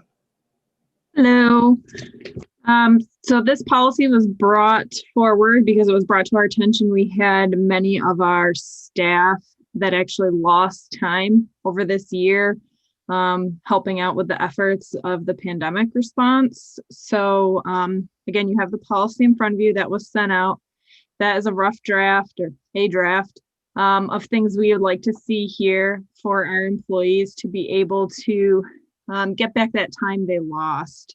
This is a one-time policy, allows them, again, to either receive that lost time or have it be rolled into a bank. These are some of the proposals we're offering. So the, here, I'll pull it up. So there's two options, A or B. A would be for you to submit a request and be able to get approval from your department head, myself, Ryan, on any time that was lost because of your actions and your time to respond to COVID-19 activities. So for various people, this can mean various start dates. We chose the March 16th start date because that's when we went into a state of emergency, realizing that for some people, public health was the majority of that in the beginning. And then as things escalated, so did the help from our staff. Some people, rather than getting a payout, may be interested in taking that time that they lost of that accrued benefit time and rolling it into a bank for this year to be used through this year. Again, that would require a request form. And again, we would confirm that this person did in fact lose that time while they were working towards these efforts. Then additionally, we proposed, in order to not have this be a reoccurring issue of paying out time and then people continuously being at the maximum and not being able to continue accrue time and continue to lose it, because we know that right now we're still in the middle of things. We are proposing the ability for those who have already reached their maximum to have a one-time option of a payout for up to a week so that they can continue to accrue. If you know our accruals, if you're within the first 5 to 10 years, I believe you're accruing at about a day a month. And then at the longer you're here, the faster your accruals are. So we figured a 5-day window would be something that they could sell back. Looking at estimates, we see that there's about 15 to 20 people this may affect. Just again, this is just us looking at some of those estimates, and that it's going to be, it could be anywhere up to about maybe a $50,000 payment out between the two programs, between the lost time and the payout. And again, these are just estimates. It's hard to tell what people will actually decide to choose and take. So if I could comment quickly, this isn't something that we would normally do, obviously. You know, I firmly believe, and I know Caitlin does too, that the time that you accrue as a county employee, your paid time off, is part of your benefit package, is part of your compensation package. And folks, you know, need to take that time. We're not going to compensate you for not going on vacation. You choose not to go on vacation. That's part of your you know, compensation package that you've chosen not to take advantage of. However, this last year, we've had quite a few folks who really haven't had the option to go on vacation. It's been a whole year where we've had some folks that really couldn't afford to miss even a day of work. And so, you know, we're not doing like some counties have done any type of hazard pay. We're not doing any type of, you know, bonus for those employees. So this seemed like a way to compensate folks that they really did miss out on a benefit that, you know, is part of their compensation package that they really had no option to take advantage of over the last year. And the last thing I'll say is that, you know, normally when we plan for states of emergency and any type of county emergency management situation, usually you're thinking about a flood or a hurricane or a tornado, right? Something that maybe lasts 2 weeks. And in those scenarios, you know, it's not all encompassing for an entire year. I mean, this is truly a once in a lifetime emergency management situation that we've been in. So that's what we came up with as a way for the folks that have been truly essential and have not been able to use that benefit time. The hospital does allow payouts for benefit time not used, as does the Sheriff's Department union, but our general bargaining unit and our management employees are not allowed that option. And as a one-time payout, that was something that we at least wanted, you know, felt the board we're hoping would be able to discuss. So I'll turn it over to Tom. Okay, I guess I've got a couple questions or comments. I guess the first one I've got is that I've always been a proponent that our most valuable asset is our employees. Secondly, this only pertains to people that were at their maximum time and couldn't take it because they were involved in the pandemic. Yes. So you've been at your maximum, and then because of your efforts, if you were working in public health or if you're a case, whatever the case may be, you weren't able to take the time because your time was more valuable here with us and we needed you. Okay, all right, makes sense. And I guess another thing, and Phil had brought it up at one point, we're still in the middle of this, and maybe it's going to get worse, who knows. Should the December 31st, 2021 be extended into next year? Just a thought. For the rollover piece, potentially? Right. Something to be considered for sure. Not knowing how long this could go. Right. That's what I'm saying. Yeah, we're still in it, and who knows where it's going to go. I think putting a deadline on, one of the reasons that we thought about having a deadline was that we really, even if this does go another year, we have to find a way to give people relief. So, you know, this is for the first year where we were flat out, but going forward, you know, we're smarter now. We understand what's required. We've got a little bit more resiliency and redundancy. You know, we've built in some better systems. So I think people that still haven't taken time need to take it. You know, that's what it's going to come down to, you know. you definitely have a point there. People need to get away and wind down, or whatever term you want to put on it. That's all the comments I've got. How about the rest of the committee or anybody else? I want to make sure I'm clear here. Caitlin and Ryan both said it. This is a one-time thing. So when you say that, you mean that when this policy gets approved, it starts March 15th to whatever date that the policy is approved, and that's it for now? Yeah, so Is that we highlighted in here that we're looking to go have a request. If this were to be approved or move forward, say at the February meeting, we've put in the date, a week and a half later. So then that gives us 3 weeks of process time. And then this would say potentially be paid out for in the first paycheck of March. So we're looking at this as a one-time deal. Just to offer anyone that lost anything in 2020, because again, going forward, we're really going to be pushing to keep, as Tom said, our most important asset rested and make sure that they get time off to spend with their families or as a relaxed time so that they can come back and put their best foot forward. Exactly. That's good. And is it safe to assume that perhaps the additional people that we've approved might lower the use of this? Yes. Yep. Caitlin, Jerry, I got one question on what are we going to do for the future, though? Are we going to cross-train people that those people can take their time when they need it? Yeah, so I think we're building a deeper bench right now. Like Phil said, with those 10 people we've added, and then additionally trying to make sure that we are teaching the next levels down how they can assist and help. Everyone's taking on some new roles, whoever, especially now with the vaccine rolling out, everyone's roles are adjusting and shifting. So, I think the best thing we're doing right now is using those 10 people as well as getting anyone who's willing to help in any capacity and finding that right fit for them so that they can be the most effective for us. Okay.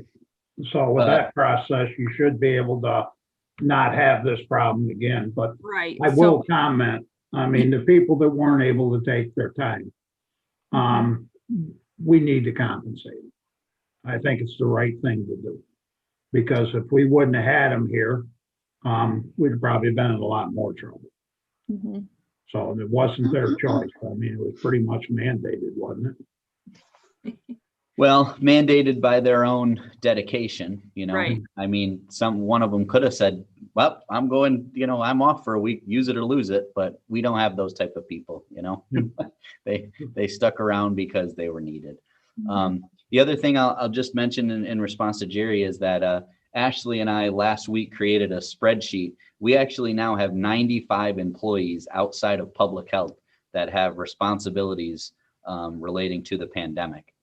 So 95 plus public health plus the 15 you guys created. That's how many are engaged right now in pandemic response. And that spreadsheet has primary responsibility, secondary responsibility, tertiary responsibility. So everybody, tertiary responsibility for everybody, for example, can be working at the pods once we get more vaccine. So, we are working better at having more what Bob McKenzie would call coop and cog, continuing of operation, continuance of government. And so we've brought that up to speed a lot better. Are you going to share that spreadsheet? Go ahead, Phil, sorry. Yeah, sure, I can send it to you, sure.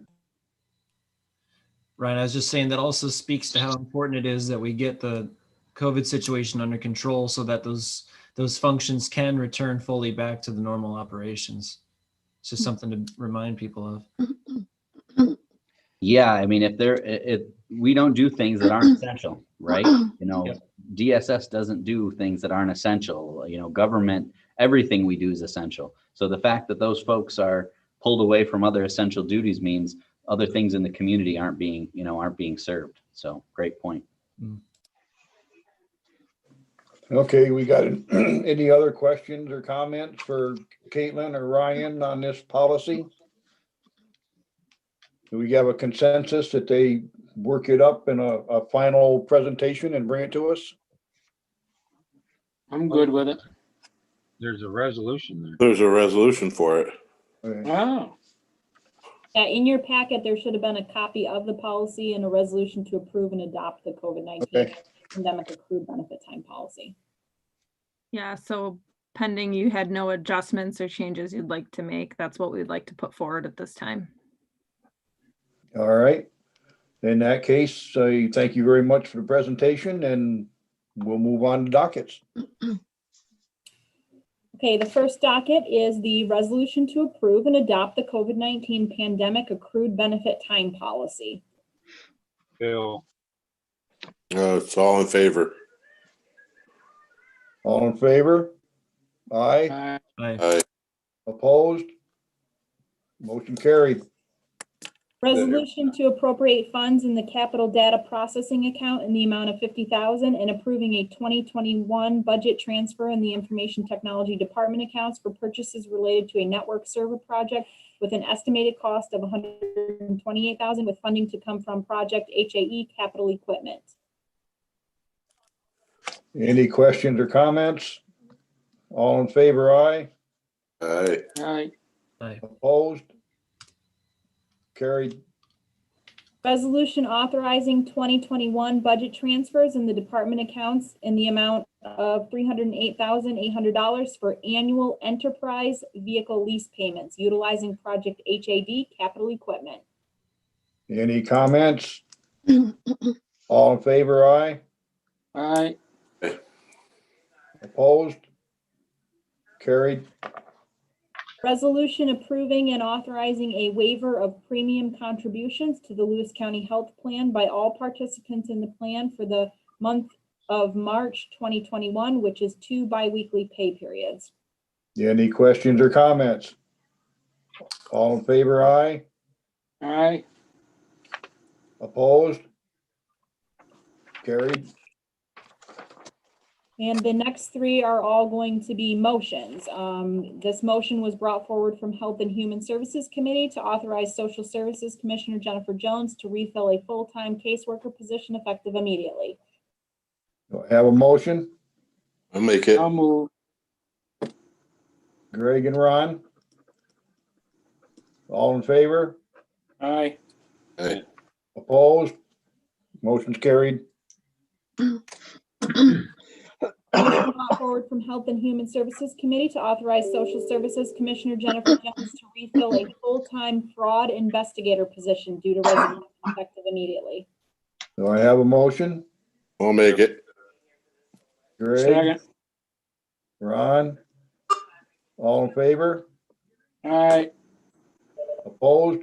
Motion carried. Motion brought forward from the Health and Human Services Committee to authorize Social Services Commissioner Jennifer Jones to refill a full-time employment and training assistant position due to resignation effective immediately. Have a motion? Bill, I'll move it. Phil? Second? I'll second it. Greg? All in favor? Aye. Aye. Opposed? Motion carried. Do we have anything else for this committee? Executive session or anything? I got something, Tom. Okay, This is, go ahead, Phil. I would like us to consider, and I would propose that we do a resolution to put a standalone referendum to the voters on the November ballot that would term limit legislators. My proposal would be 5 consecutive elected terms equaling 10 elected years. And if someone like me comes back after at least one term out, the clock starts ticking again. I think term limits are important, and I think it would be a good thing for us to do. I did try to just for a change in my life, try to keep this uncomplicated, which I rarely do. But I'm amendable to what everybody thinks about it. But I would definitely ask that we seriously consider it, and we've got plenty of time to do it. We wouldn't have to even act until probably July, and a final resolution that would be to get it onto the ballot in November and let the voters decide. If they don't want term limits, that's fine too. But if they do, let's give them a whack at it. Are you looking for a motion, Phil? Actually right now I'm kind of throwing it out, Ron, and I'm not quite sure how we'd like to proceed. Maybe an ad hoc or whatever, or maybe just go with that. Whatever anybody thinks, and this would be a whole board. What everybody thinks. Well, I guess at this time, does anybody have any thoughts right now, or is it something we want to think about and bring it up at our next committee meeting and take it from there, or what's the general consensus? Tom, this is Dick. Next Can I meeting, make a I comment say. here? Yeah, go ahead, Dick. And it's neither for nor against this, but because they've moved when we have to start going around and getting our petitions and everything, I'd verify pretty soon with the Board of Elections for the last date we can get this on the ballot so we don't miss it. August Okay. 2nd. You got that already done, Phil? Yes, sir. Very good. August- Thank you. August 2nd. Yep, very good. That's why I said July. Yep, no, that's fine. I didn't know what the date was, but I just thought we ought to know. Thank you. Tom, can I add something here? Yep, go ahead. Consider that if you might want to, at the same time, since this is a mandatory referendum that has to go to the voters, if you're going to consider term limits, Phil, would you consider staggering the election so that not all 10 legislators are up for election every 2 years? I just throw that out there as well. If you want my opinion, that's a consideration. And Jerry can probably help me with this a little better, but in the past, we've approached that and it got denied, but we approached it with longer terms as well. And I don't think the people, I think that was what the people were not necessarily for, was longer terms. I think staggered terms, they wouldn't have a problem with, but I'm only giving my only personal opinion here and from what people had told me. Jerry, do you remember that it got denied in the past? We put it up twice. Yep. I thought so. And it was shot down, I think, pretty convincingly there. They were going from 2 to 4. So. Right. Longer terms, but not term limits, right, Jerry? It was just longer terms. Go from 2 to 4, the last 2 times it was proposed. That's kind of why I termed it a standalone referendum just on term limits. Yeah. And I want to make sure that everybody understood I said elected terms. So if someone was appointed in the middle of a term, that wouldn't have anything to do with this, what I'm proposing. Well, It would be only elected. If I can make a couple comments. Yes, Jerry, I agree, it went down twice before, but to Joan's point, to stagger the terms, the only way of doing that is to increase the length of terms so that we can get into a different cycle. So with that in mind, instead of a 10-year, if we tried to do 4-year terms, 3 terms is a term limit, we might be able to sell the whole package. Just a thought. I knew you'd be against me, Larry. You always are. But I'll be honest with you, I'd vote against that because I don't think, I like to be accountable to the voters. I really do. And I think a 2-year term makes us much more accountable than a 4-year. And as Jerry said, it got soundly defeated twice before with the 4 years in it. And that's, Yeah, I agree with you. that's It's kind of just my, that, it puts a lot of legislators in the same, or potentially a lot of the legislators in the same bucket. If you don't address the term limits, you could have, in one case, I think we had 7 or 8 legislators, all new, come on the board. If you put term limits and don't change the term, all those 7 or 8 terms would expire at the same time. That's where I was coming from. Yeah, or otherwise and putting in the staggering, if you're not going to change the terms, at least half of them, 5 come up at one time instead of all 10, because that's what you're going to have here, Phil. If everybody starts January 2022, you're all going to, in 5 years, assuming that you all stayed on the board, 10 years. it's a whole new board. 10 years, right, Greg? 10 years, yeah. and Joan, to your point, and from what Larry said, I don't really see any reason why we can't stagger the 10-year period by a random draw, 5 and 5, 5 this year, 5 next year. Just random draw. I'm not So is gonna- this I mean, I won't fight you on that. pardon one. me? I won't fight you on that one.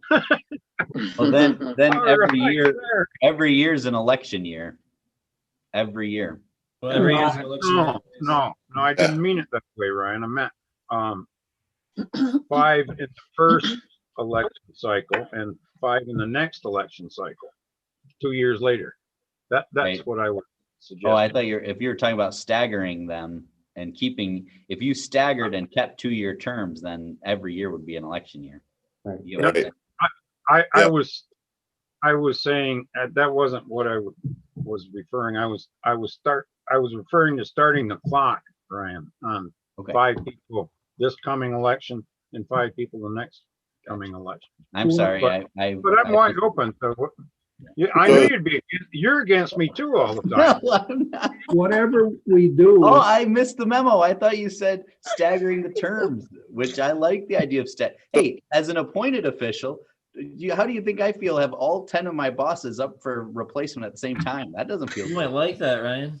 Yeah, sure. Yeah, but I really think each one of them ought to stand on their own, give the people a chance to do it. Because I'm afraid if we lump them together, we're going to get the same results as we've gotten in the past. So In is other it, words, that if we want to stagger the terms, that's one they either give up or down. And how we're going to do it, term limits another one, because I'm afraid if they think we're going to get any extra time, they're going to shoot everything down, right or wrong. So this way, we might be able to get something through this time. And then the next time, bring it up again. But I do think if we're trying to go a longer term limit, we really need to give some reasons why. And one of them is in 2 years, you still can't find your butt with both hands, to put it bluntly. You're still on the learning curve. Oh, yeah. There's just so much stuff going on. It takes you at least 4 years to really understand what is happening, or used to. So, I mean, I'll go either way. It doesn't make a difference to me, but I think individually we stand a better chance. And Jerry, that could be a way to go about it. Have a term limit referendum and have a staggered term referendum, with the 3 years. Have 2 separate referendums, and that way they each stand alone, just like you just said. I'm just parroting what you just said, and I agree with what you just said. If we want to do this, let's do 2 referendums. Yeah, There's no harm in one of them might make it through, and then we can build on that.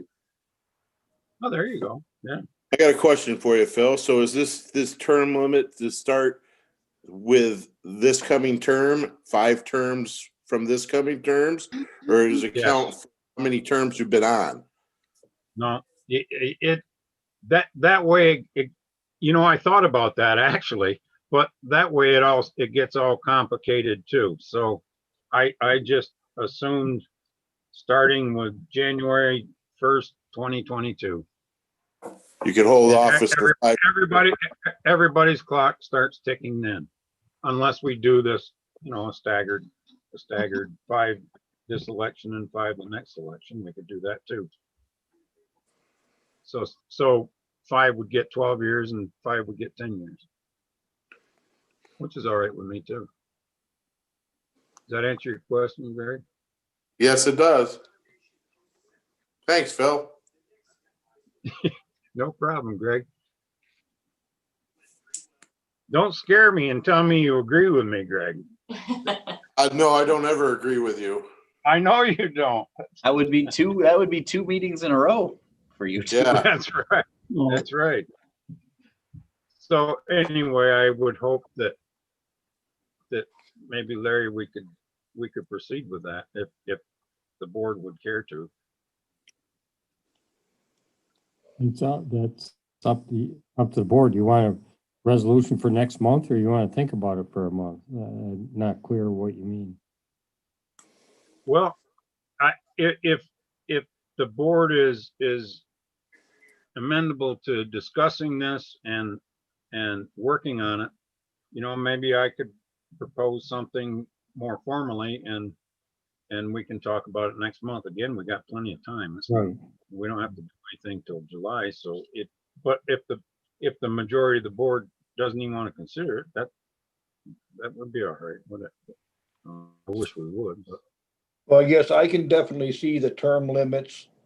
And I guess the question I've always had is staggering it. But if we don't lengthen the length of the term with staggered, we're going to have an election every year by somebody. So the way, Tom, the way Phil is presenting it, and what Jerry's suggesting is maybe this year we do the referendum for the staggered terms, 5 2-year terms. And maybe next year we consider, or even now, I don't know, Phil, if you've thought this through, but if we're going to stagger, what it would mean is that the five legislators who start in 2022 with the term limits are going to get 10 years, and then 2 years from now, we start the other 5 staggering, which means they have the opportunity to stay on for 12 years. That's all. And that way we're not changing the election times. Okay, so I'm not fighting, Phil, but one other question. Term go with the seat, or does the term go with the legislator? Because let's say I run another term, and then at the end of 2 years, I decide not to rerun. So does that 5-term limit stay with my seat, or does it stay with me, and whoever comes into that seat gets another 5 terms? It's with the person, right, Phil? With the person, yeah. Yeah. Okay. Would that put them on the same cycle as the other group though then? It would in. It could. You'd be electing 6 1 year and 4 another. It could happen, and it would be a fluid situation with whoever Right. got. Yeah, once somebody gets elected, we could certainly monitor when their 5 consecutive terms go. Yeah. And the other thing is, would anybody need the 12th year? Because if you stagger them, yeah, they would. Well, no, if the first one it goes, their term would be up one time before and the next one. So it really wouldn't take a 6-year or 12-year term. It could if everybody kept running for re-election through this whole period. Yeah. Yeah. Okay. Oh. And the only other thing, Phil, I would mention is that I believe any kind of change of terms for Board of Legislators is a local law. So we have some additional time frame in which to do that resolution and adopt that law that then goes to the public by the referendum. But I'll work out all that time frame so we can make sure we have plenty of time. Thank you.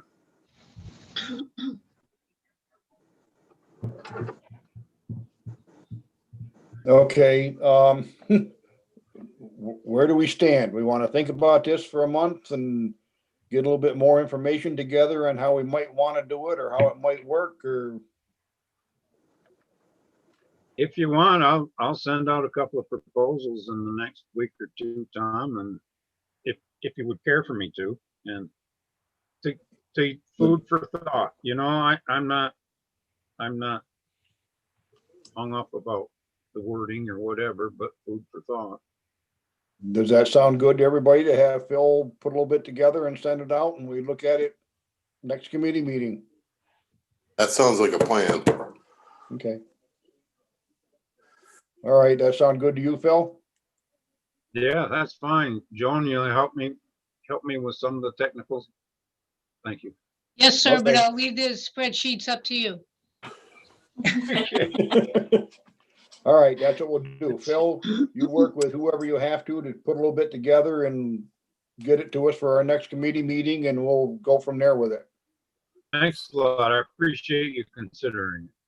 Okay. Phil, one thought, Phil. Could you do a spreadsheet for the next cover all the possibilities that going forward? So that we could, so that we could take a look at, all the implications. If I did the spreadsheet like you're suggesting, I'd have you limited to 2 years. You already been